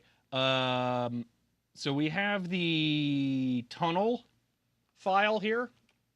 So these are the possible tiles for the tunnel to use. I'm thinking it would be really cool, all right, to make 2 more of these, possibly 5 more rows, and then have each time you defeat a boss, not only slightly change, but shift down to a different row entirely and have the levels actually progress thematically differently as opposed to just slightly visually differently. So each seed would have a slightly different visual twist, but I could also have different levels have like a completely different look entirely. So like the next one could be the surface of the moon, or one could be like a neon future space station kind of looking thing. Another one could be I was maybe just an asteroid field. I don't know, but there could be different options for what the overall theme is. That way, it's not just gray blocks with red lights. The gray blocks with red lights look pretty good, especially when you get the transparent ones mixed in there. But I think we could do better, and it wouldn't really meet theme. It really wouldn't add that much size to it.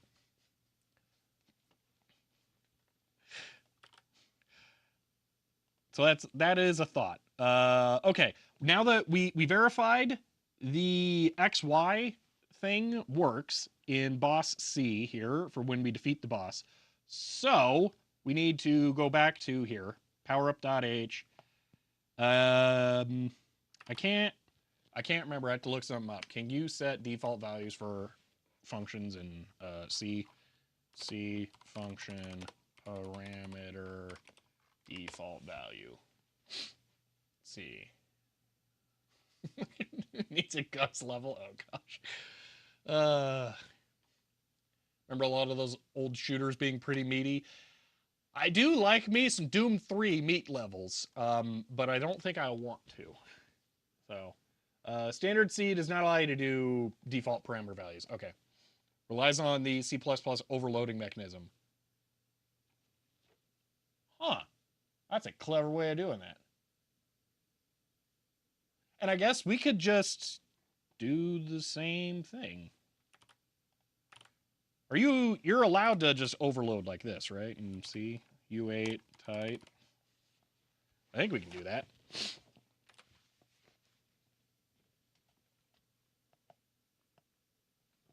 No, not in C. Drop. Drat. Drop, power up, type. Wait, why does that look weird?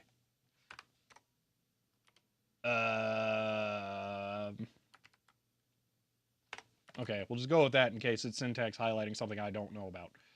Okay. Now we have to break this out even more.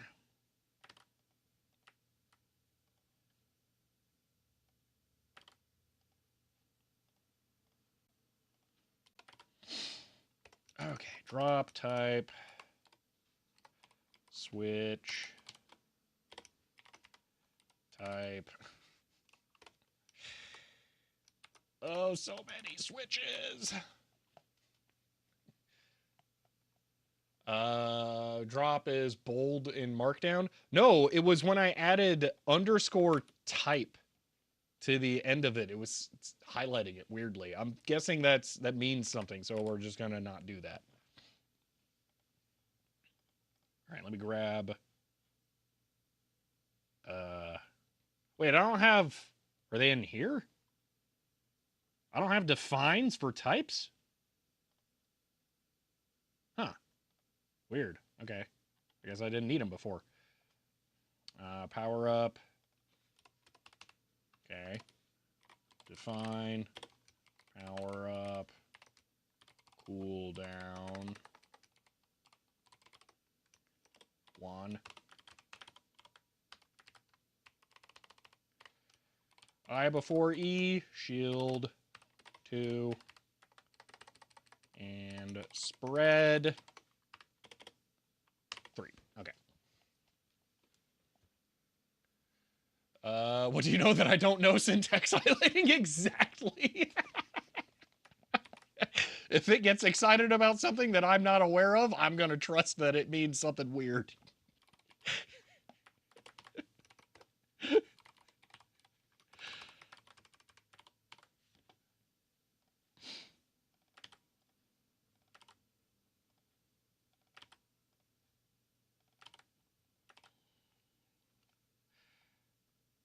Oh, this is dumb.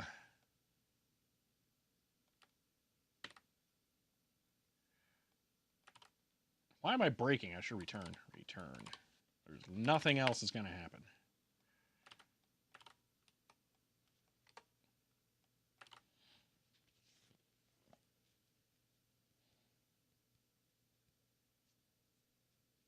Yeah, Majenko. Yeah, I know. That's why I don't usually care, but in this case, it actually matters.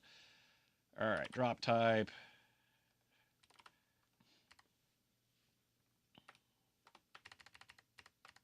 I should go and rename this drop rand, but you know, whatever. Um, type is cooldown.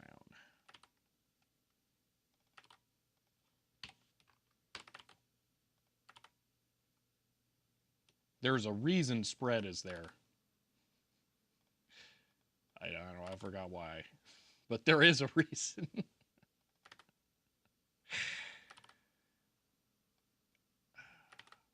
And shield. The only reason we're doing this with the weird type stuff is that when the boss dies, I want to guarantee a drop of each type. So I'm gonna have to call this 3 times with the strict requirement that one of each type is dropped. So it's going to be boss get XY X Y type add a semicolon type cooldown random position so much random. Surprised my random number generation isn't what's killing the performance of this. Well, it might be. Although I'm pretty sure it's the collision checking, or I should say distance calculations. Just tried cleaning a steering stabilizer. I remember why I always tell you to use a brush. Gosh, I don't know what a steering stabilizer is. Does that grab like the steering column in the engine compartment? All right, let's see if that drops power-ups. I can't believe it just compiled. It's one of those things that like I didn't really try that hard to make sure I got right. All right, we need to get to the boss. Ow, ow, ow. I really should add an invincibility mode.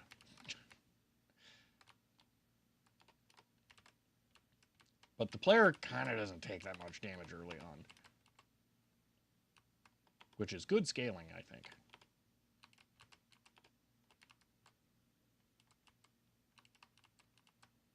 All right. We're gonna just absolutely oh man. You know what? No, I'm gonna pass on that spread shot. Stay as it is. Oh, forks and high boots. Okay.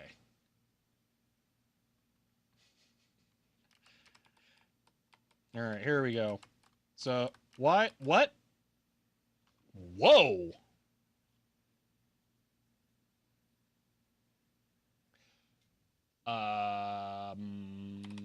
That was different. What did I break? And how much am I going to regret not having committed recently? I forget that's always a possibility. Okay.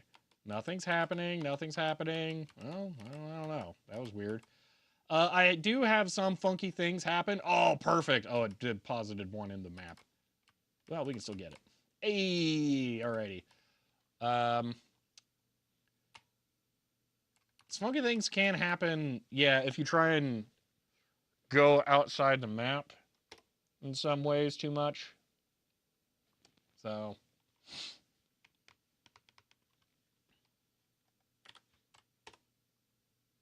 and by go outside the map, I mean bump up against the wall too much. If you keep doing this,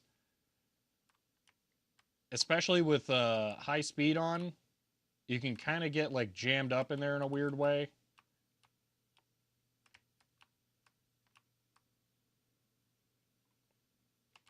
Maybe down.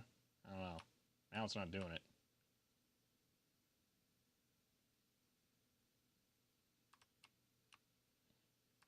Laptop's working hard though. It's funny how much frame skip really makes it sweat. Well, now it just wants to work fine. What's the deal? Weird.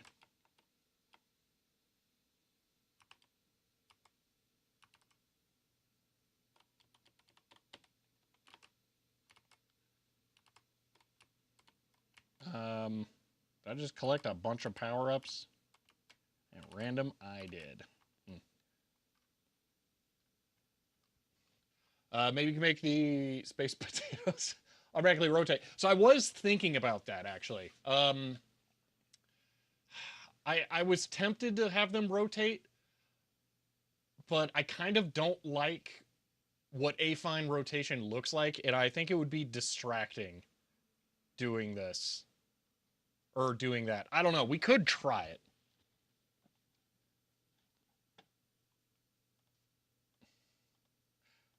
I love and hate that they're just going to be called space potatoes. Let's see. See, since you beat the game, you must buy the Moon Master Kit to defeat the Gorgatron. Okay, let me bring up the wiki for this stuff here. Okay.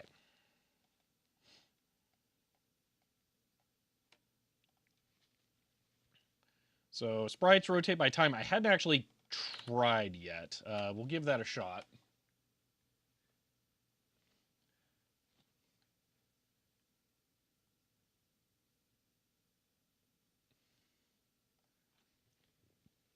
We can see what it looks like at the very least. So that'll be enemy.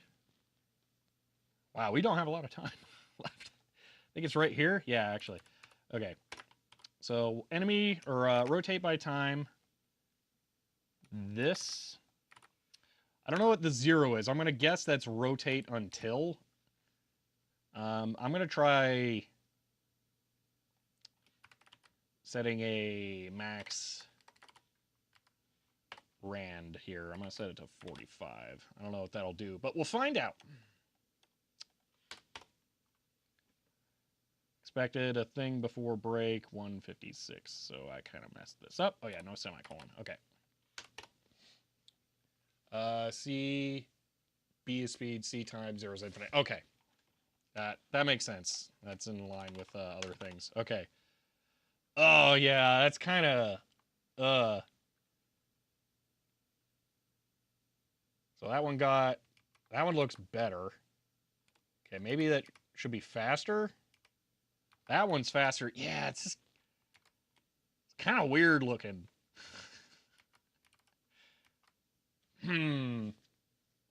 Maybe if they have a minimum speed. Tier 1 and says, end of line. Battle Chief, thank you for the tier 1 sub and for 19 months there. Aw, yeah. Maybe if we give it a minimum speed. So it looked like 45 is definitely not too much. So let's say we do 40 plus 45.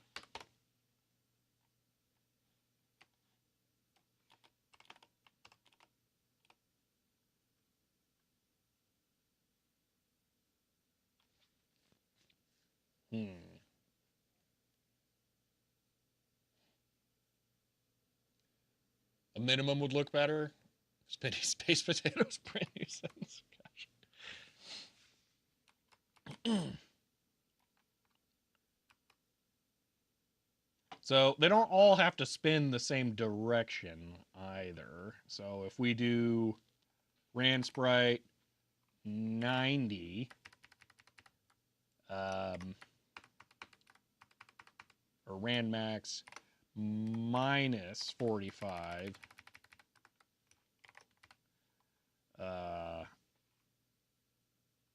S8. Let me think about this. So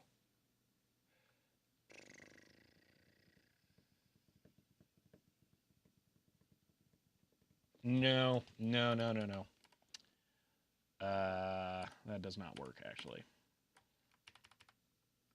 It would be better to just do another random value and negative it. Because with the minimum, that becomes a little wonky. I think I would have to do 2 randoms. Well, does it look fine at the correct screen size? Maybe, yeah. This will have more. Will this have more or less glitches than Gen 1 Pokemon? I've never played Gen 1. Actually, I've never played Pokemon.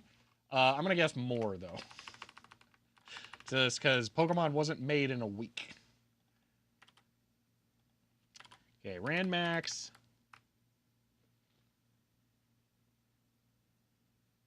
It is hard. How do I make it just rotate the other direction?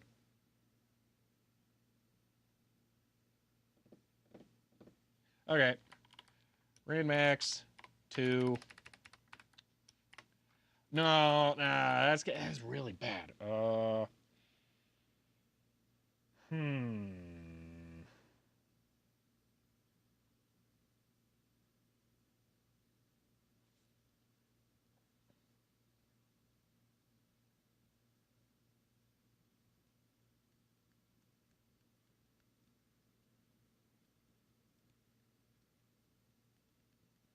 So here's the problem with the direction. Let's say for the spread shots, if I wanted them to go a different direction, I would just change the angle to be slightly lower by default, and then double the amount of spread that I want. So if I wanted a 10-degree spread, I would set the angle to 20 and then subtract 10 from it.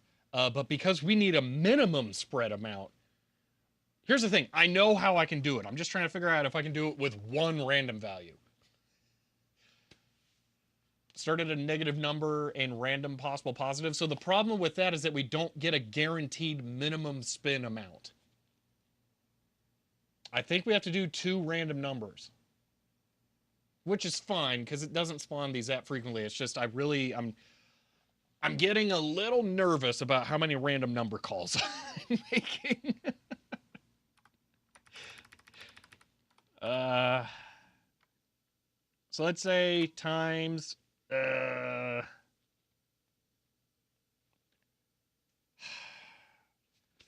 times rand max. We'll do it this way. Times rand max 4. Okay, so 4 gives us the values of 3. 3 gives us the values of 0, 1, 2. I'm going to subtract those so that we have negative 1, 0, 1. So 1 minus, no, this value minus 1. Minus 1. That'll give us 3 possibilities. It can spin clockwise or counterclockwise fast or be totally still. But there will be a noticeable difference between ones that spin and ones that don't. It's just more random math stuff than I really wanted. So yeah, we have counterclockwise, we have still, and we have clockwise. So it works. It works. I want to see a big one spin. A small one looks pretty good spinning. It looks a little weird since they're spinning as a group, but you know, they're orbiting each other. That's all it is. They're orbiting. That's what it is. Then we got 2 static ones. They're shimmying because they're not moving 1 pixel per frame. Let's just ignore that. Can we get a giant one? No, because it's boss time. I need to add more boss delay. Let's add more boss time. Okay, so after a boss is defeated, the boss spawn distance... Oh! I'm an idiot. I did not fix this?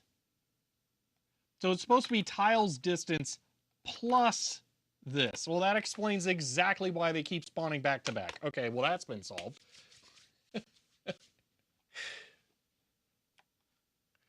All right. Do a loop of 1,000 per frame or something and see what the performance impact is. Random number calls are probably not too expensive. It's more that every time I'm using a random number, it means math has to happen. So actually getting the random number isn't that bad, but tying so many things to weird math expressions is computationally expensive. Okay, so we should get a boss at a reasonable time here. Blah, blah, blah. Pass all these guys. Okay. Everything clears. And then the boss spawns. Okay, we defeat the boss, which only has like 8 health to start. We get 1 of each drop. Perfect. And then we get enemies for some time and then another boss. Perfect. Okay. Beautiful. Now, technically, it should take us, well, I actually have to live here now. I was going to say take a little longer for the next one to spawn, because I believe, drat, nope, I believe it's based on level. How long they take to spawn. No, that was like 3 enemies before it spawned. Okay, something's not right there. Boss level. Oh, it is random too, though. Let's make it minimum distance, but also can be double based on the level of the boss. Okay. So, free to use math.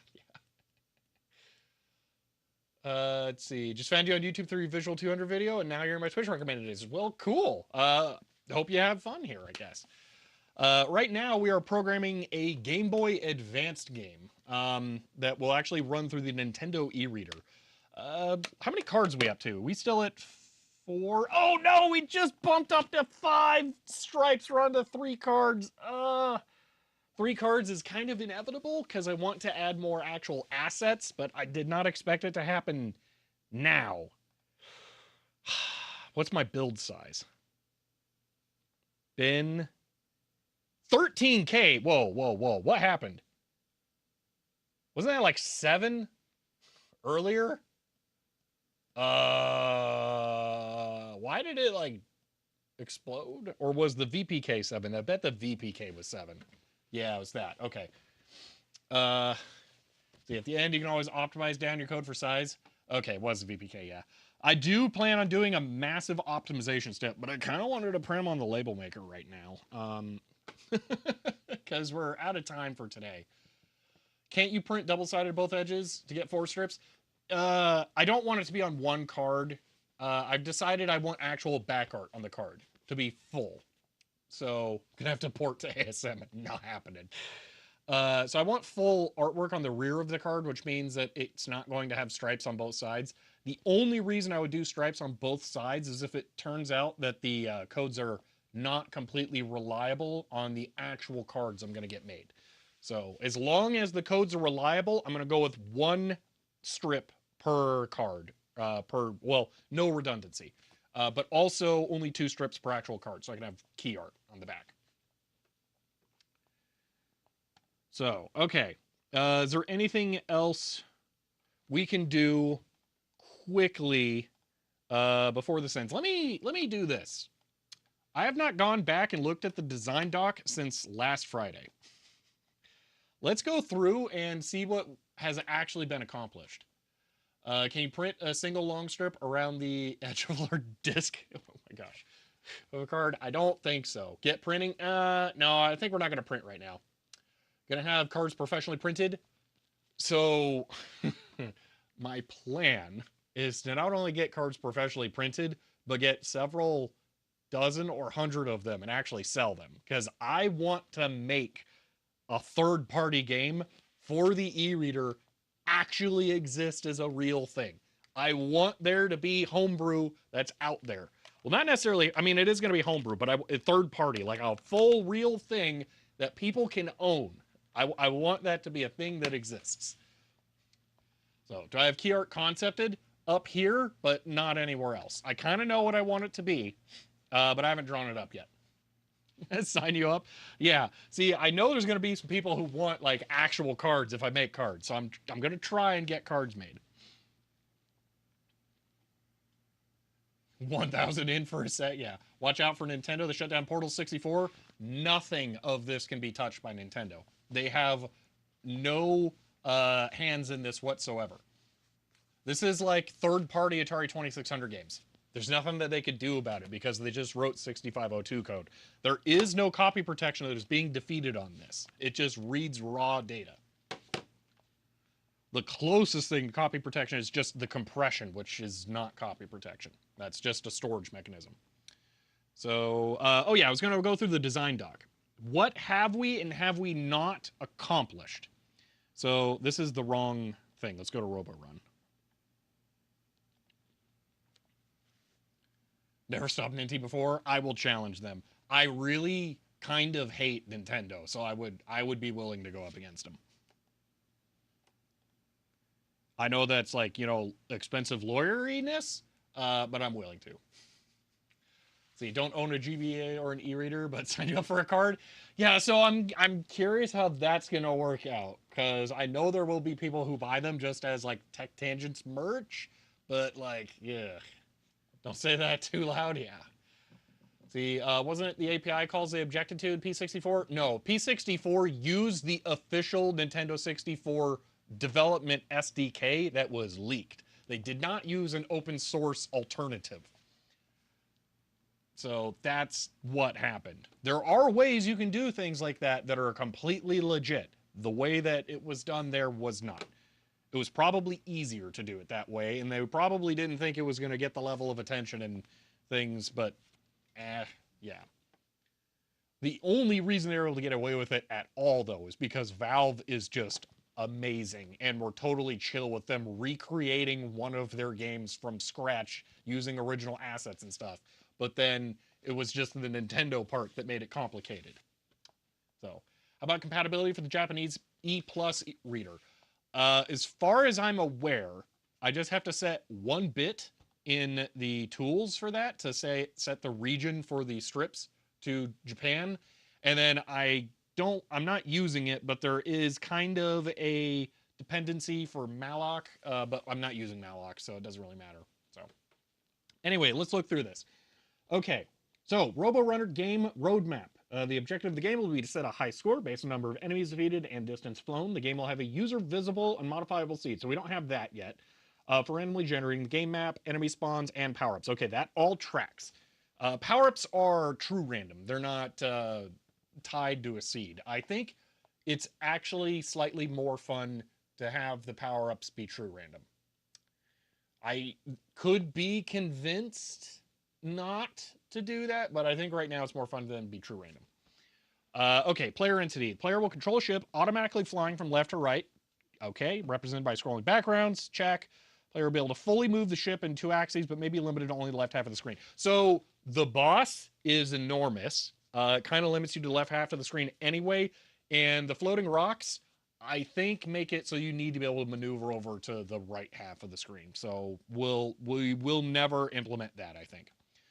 Okay, weapons power ups. Player will start with single shot, non auto. So I initially wanted the player have to spam the button to shoot. I'm not gonna do that. But the default auto fire speed is gonna be pretty rough, I think. So I'll do that. The cooldown meter. I think I'm close to my limit on region frame buffer memory, so I can't add that.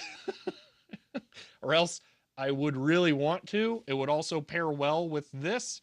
But for right now, I don't think I can add that. Additionally, GUI work takes forever. Don't think I'm going to have time for that. Weapon power ups will increase cooling capacity. That's true. Add auto fire. That's not. Multiply shots fired. Not technically true. Change spread. True.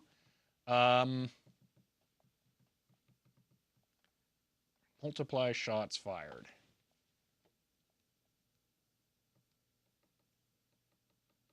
I could have two kinds of spread shots. I could have one that's angle variance and one that's multiply. Multiply would be kind of hard and it would always have to be multiples of 2. I think I'm going to not, just because we're going to run out of cycle time per frame. It'll always be 2. So scratch that. Increased damage. Yeah, I was originally going to go with increasing damage. Not now. I want the player to be overwhelmed by their damage output being lower than enemy health. Telling me we could have 8 shots per click.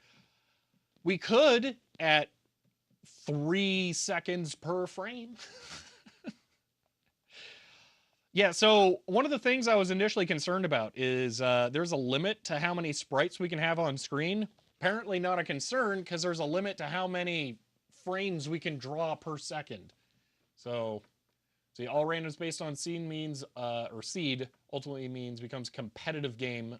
Judging will be entirely subjective. All randoms being based on seed means this ultimately becomes a competitive game. Judging will be entirely objective. Not sure what you mean, Wesley. It makes it so the way I think about it is you could find a seed that is easier. That's basically how I see it. You can find a seed that's harder. Having the power-ups be random kind of nullifies one seed being better than another, other than the size of the bosses. So the bosses could be smaller and have fewer guns, but that would be it. On that, that was a really weird challenge. I wanted the bosses to always have some guns, but not have all guns. So there needs to be empty segments. And the way I ended up doing it is I had it be a modulus of a random number. And it was, I think, no, it was a random number. And if it was greater than, and it would be the total number of segments. Basically, every time it spawns one weapon, the percentage goes down, chance that it's going to get a weapon. So the first slot is always a guarantee, and then it drops off. So it's more likely to have more weapons up front, which also kind of looks better. So you're thinking tournaments. I'm not thinking tournaments. I'm thinking next month, no one's going to know this game exists. We're on two different branches of thought. Um, maybe I could tie it to map tiles. We'll see. I mean, it's literally fine. Fine. Power up. Hold on. Game state. Ran stable map. Power ups are now tied to the map position. they're the same per map now. The way, no. Well, first off, that was the wrong spot. No, this doesn't work. Because the power-up drop would have to be assigned to the spawn of the enemy. Not this, because you might defeat the enemy at a different position. So that doesn't, I can't easily do this. I would have to assign the power-up drop potential to the enemy, and that gets way more complicated. Twitch plays Robo Runner. Oh my gosh. Oh, we're running over. Hello, good day, internet and viewers. Welcome. We are wrapping up a session of development of a Game Boy Advance game that I'm working on. I'll go ahead and run it here really quick so you can see what it is exactly that we are doing. So go ahead and do this. But it is a horizontal shmup for the Game Boy Advance running through the Nintendo e-reader. We have a lot of work done on the game, actually. We have power-ups. We have technically two different kinds of enemies. Oh, man, two spread shots right off the bat. That's rough. It's not perfect, but we're making progress. I need to up the spawn of these guys a little bit, I think. Oh, I'm not taking a third spread shot. No way. I'm frame skipping there to get ahead to some more interesting stuff. Oh, I accidentally... Man. All right. Let's just take all the spread shots. Let's see how crazy we can get. Okay, here we go. A cooldown. That'll make us shoot more. Okay, here we go. We're going bananas now. Oh, ooh, this is quite the roadblock. Can I... First off, I can shoot that guy through here. Yep. Okay, there is collision. I'm gonna whack him from behind. There we go. Okay, it looks like we're gonna have a boss spawn here. There we are. Okay. So yeah, we have bosses, and I now can't realistically hit all that easily. There we go. And we got some more, some more power-ups. So yeah. Oops, I died. So that's the game, roughly there. But yeah, so right now I'm kind of evaluating where I'm at in the development, because this has all happened in 1 week's time now. Wesley Nixon so CHGER 100 welcome raiders. Use bits to talk on this funny voice. End of line. Wesley, thank you for the 100 bits. So last week I set out a roadmap for the game development, and I'm just kind of going through and checking what I have and have not done and will not add now that I've actually got the game going. So So let's see. Maximum number of shields carries may be increased as player progresses. Yes, I do need to do that. Let's actually do that right now. Um, Player shield max, boss. Let's go to the COBHC boss 2015 defeated. FIZHGER 100. Can we rename this Boom. attack of the mutant space spuds? End of line. No, that's a little close to something else there. Uh, but thank you for the 100 bits, Cobb. Shelby didn't need sleep. There was a lot of staying up late to work on this. Okay, so yep, every time you defeat a boss, you now get the ability to carry one more shield, up to level 5 actually. Uh, Hold on. Plus plus player shield greater than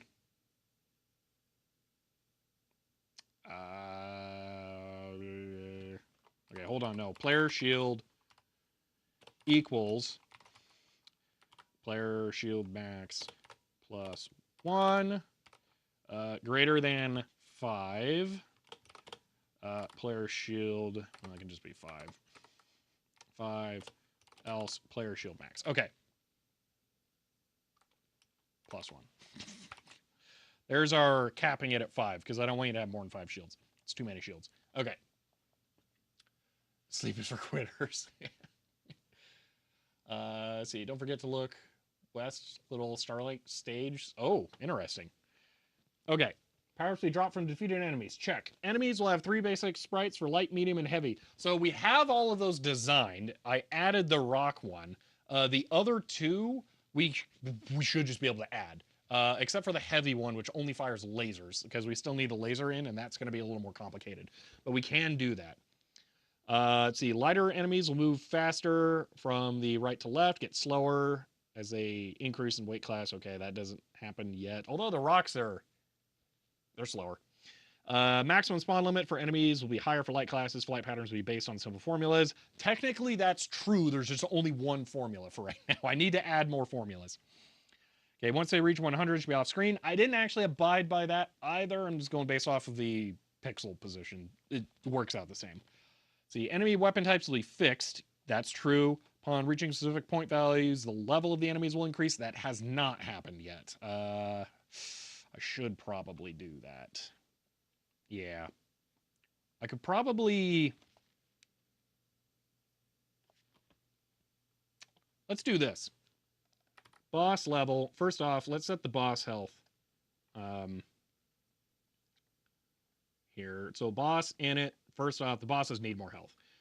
Boss health times length times level times 2. We're going to make this more because you can get kind of OP. It's going to make this times 4. All right. So that's going to scale up a lot. Enemy. The health of the enemies. Enemy spawn. Where's health? Damage. Is that... I have a health value, right? Health. It's being set, right? Health. Okay, there it is. Enemy type rock. Oh, okay, so here times boss level, and then we're gonna make this 5, 6. Okay, so now the base, the scrub enemy health will increase as the boss level increases. There is no visual representation of that, but it will happen. Okay, so that works. So that's now done. Okay, scenery. Main background will be space with stars. Done. At the top and bottom of the screen, tiles representing the floor and ceiling will be able to encroach on the area the player can move. Done, but not quite as well as I would like. I would like there to be some more phases to that, because right now it's just like instantly crushing down. Like you go into a structure, and I don't really want that. I want it to kind of like seep down. I could do that by making a bigger random number that slowly forces it down. I don't know. I might look into that some more. Right, that needs to be rebalanced. So I'm not happy with the map design right now. Let's see, floor and ceiling, be able to encroach. Oh yeah, on that, on the earlier I was talking about this, like different kinds of map tile sets. I think it would be cool for some to not have a ceiling. So like any of them that are like a planet surface, there would only be a bottom. I think that would be really cool, and then it could do whatever it wants. Although I'll have to set like a fixed top side so it doesn't like fill up the entire screen with the rocks because that'd be kind of annoying. Ooh, I could make it way more volatile so it has like mountains and stuff. That would be kind of cool. Okay. Anyway, but yeah, that's a thing. That's not in this document. Okay, tile representing the floor, encroaching the areas player can move. Touching one of these will damage the player and bounce them away. Check. Also, there was a problem where you could hit the side of a wall and then your ship would kind of go through a little bit and then it would push you up and then you hit the next tile and then you keep going up and you would take a like infinite amount of damage immediately. I fixed that in two ways. One, I added some backwards force, so you technically go out at an angle when you hit all tiles. That offsets the tiles always moving forward. And more importantly, I added iframes. So you're just slightly invincible for 16 frames. So you can't take more damage as you get kicked out, because it's usually faster than that. Okay, this will add difficulty. Yes, it... Oh! The... You know what? That's not being done. Game state. Is it game state? I don't think I have a variable declared for this yet. So what that's supposed to be, it might be in screen. What this is the minimum distance. Yeah, I think it's actually a definition for right now. Yeah. So this, actually, I think I'm using this. I would like this to decrease each time a boss is defeated down to this amount. That'll narrow the tunnel to the point where you don't have as much space to dodge bullets. It needs to start out wider than it currently is. We're probably closer to where I want it to be at the end right now. But yeah, I think that would be like a good idea to do it that way. Or to have that implemented. I can't do it yet because it's not an actual variable, so we'll continue on, but we still need to do that. Okay, floor and ceiling can be able to randomly move up and down, but you slightly more likely to move towards the center of the screen. Check. Okay, main set of scenery tiles will not all be visible. It will change each time the boss is defeated. That has not been added yet, but that's kind of because I'm changing how that's going to work. So separate layer of decorative background objects or dust may be added for visual distinction. I would like to do that. I don't think it's going to happen. Okay, boss enemy. Single boss enemy will appear after the player has scored enough points. It's not tied to score now. It's tied to distance. That way the maps are the same every time. I decided that it should be map tile based. So you give it volcanoes and spit lava balls. That would be amazing. No, that would be really hard to add with how this game is designed. See, the boss will have different forms each time it's okay. This kind of doesn't matter because I just changed entirely how the boss concept works. It basically has the same thing going on, but it's different. All boss elements are implemented though that were here, so that's fine. Okay, background layers. Boss ship is a background, so there's that. Tunnel check. Decorations we're not gonna do. Stars check. Okay, sprites. I have all of those. I do not have the laser. I did create the explosion. It just sucks. Entity data, that kind of didn't really matter. I'm not using the spawn position though right now. Should probably get back to that. Okay, game logic. Look for collision player projectile table. Kind of. We're doing it in a different way than I initially intended. Increment T positioning. That also didn't quite work the way I thought it would, but it is how enemy paths are followed. Check if at end of path. Would have been smart if I'd done that sooner. That caused a lot of problems. We solved that today though. Apply path formula to X and Y. Check cooldown to fire. That is true. Okay. So there's not that many things in this that we haven't added. It's mostly down to the laser and the maps changing after the boss is defeated, I think. And we need a splash screen. So, tomorrow, we'll see what I do tonight, because I'm going to work on this more tonight. I'm not going to hold off, because it needs to get done. There's also a possibility, I did not want to do this, but Easter is complicating printing. Cards have still not been printed, and I am now thinking there won't be enough time for me to get cards made for next Saturday, so 1 week from now, to get them and test them and have them work. I mean, theoretically, I think they could be printed like Monday maybe, and then I get them, and if they work, then I can show them in the video. But I'm thinking I might give myself 3 more weeks of this, and we're gonna actually move to wrapping this up. I think Monday I might film a video about something different from this that will hopefully be quick and easy, and then I'll be able to spend a little bit more time on this. I don't think I should stream this anymore.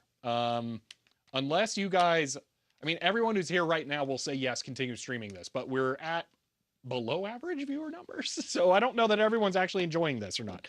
So we may or may not continue streaming this next weekend. We're doing this more tomorrow for sure, but the subsequent weekends I don't know. So as a terminal cap delivery, they have not been ordered because I was super duper focused on this. So yeah, so it's not going to be that. That's definitely not it. I'm not going to say what the video is because it's one I've been meaning to get to for a while, and I've said I would do it before, and I still haven't. So I'm not gonna. But it's not one that you guys are all clamoring for. I'll just add that there too. So yeah, maybe make it a Friday thing. No, I don't want it to continue on for like a super long time. So yeah, would say no. However, I have also just tuned in and muted and done other stuff to help your watch time, etc. So yeah, data general. Yeah, oh, yeah, it's definitely. I'll just knock out the data general on Monday. Yeah, make any topic entertaining. Maybe I don't know. So yeah, let me go ahead and do this. Let me wrap this up by committing everything that we have added. I don't remember what it all was. Git diff boss health. That was the boss power up dropping. Okay, yeah. So about boss power up drops and some rebalancing. Yeah. Okay. Make clean. Git status. Okay. Git. Let's see. This is something I generally enjoy. However, understand how cool it is. See, I completely understand not really wanting to watch programming streams. Um, it's kind of a specific thing. It's not really entertainment. It's like a good leave it in the background and chill kind of thing. So normally I don't do, at least I don't think I do, leave it in the background and chill kind of content. I try to do stuff that's more engaging, and this is just not, and I understand that. So that's why I don't want to do this for too long. So let's see. This is your favorite thing I've seen in a long while, but it might just be you. Since you have a background in this, maybe you're a little biased slightly, but I'm really enjoying it. So I don't know. So really minty, I don't know if you are in the Discord server, but I was also posting updates about this stuff, and I will continue to do that there no matter what I do with streaming. So you might want to go join that if you want to know or get more updates about it. Did I just accidentally press enter? No. Okay, git commit.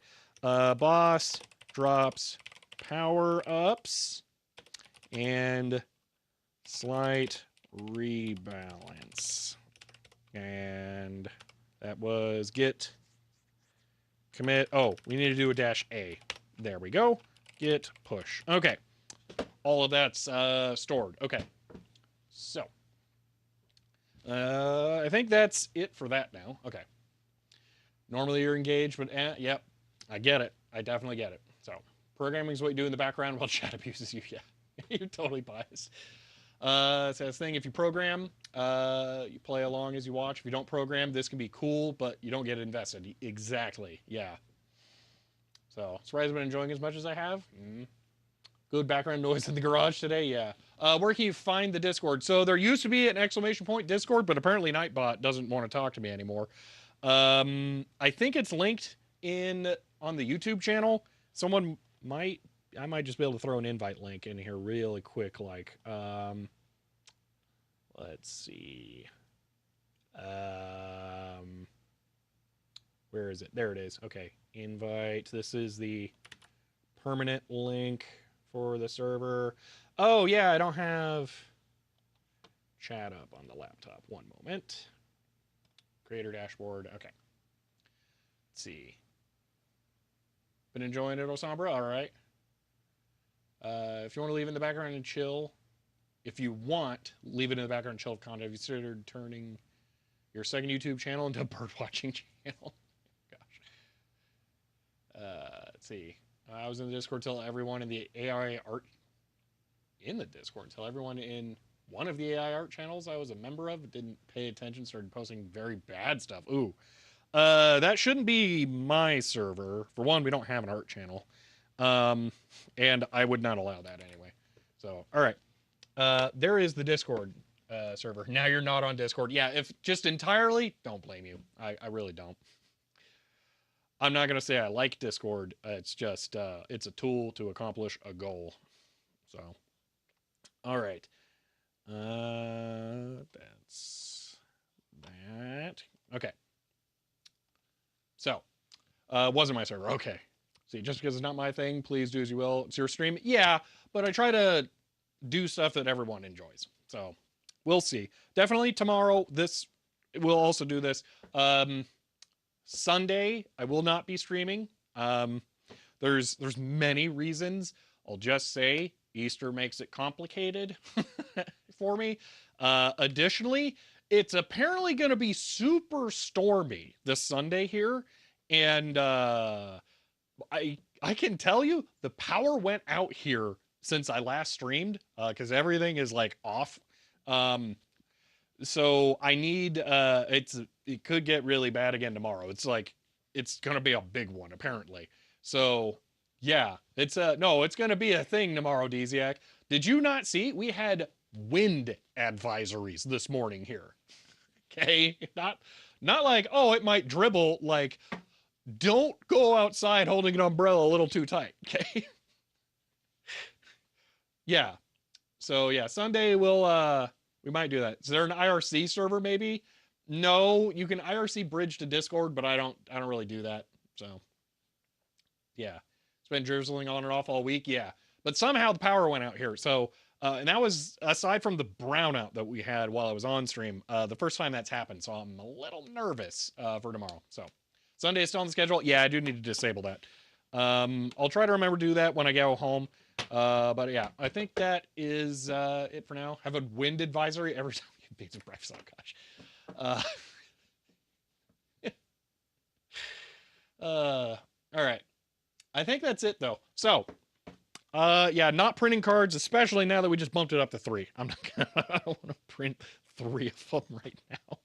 So, I will guarantee I will print some tomorrow. Even if we run over because I have to restart to Windows and all that stuff, I will print the cards tomorrow because that will be the last major version you guys see developed on screen, probably. So we'll do that. Let's see, can we get some wild winds around here on the Great Lakes? Ooh, yeah.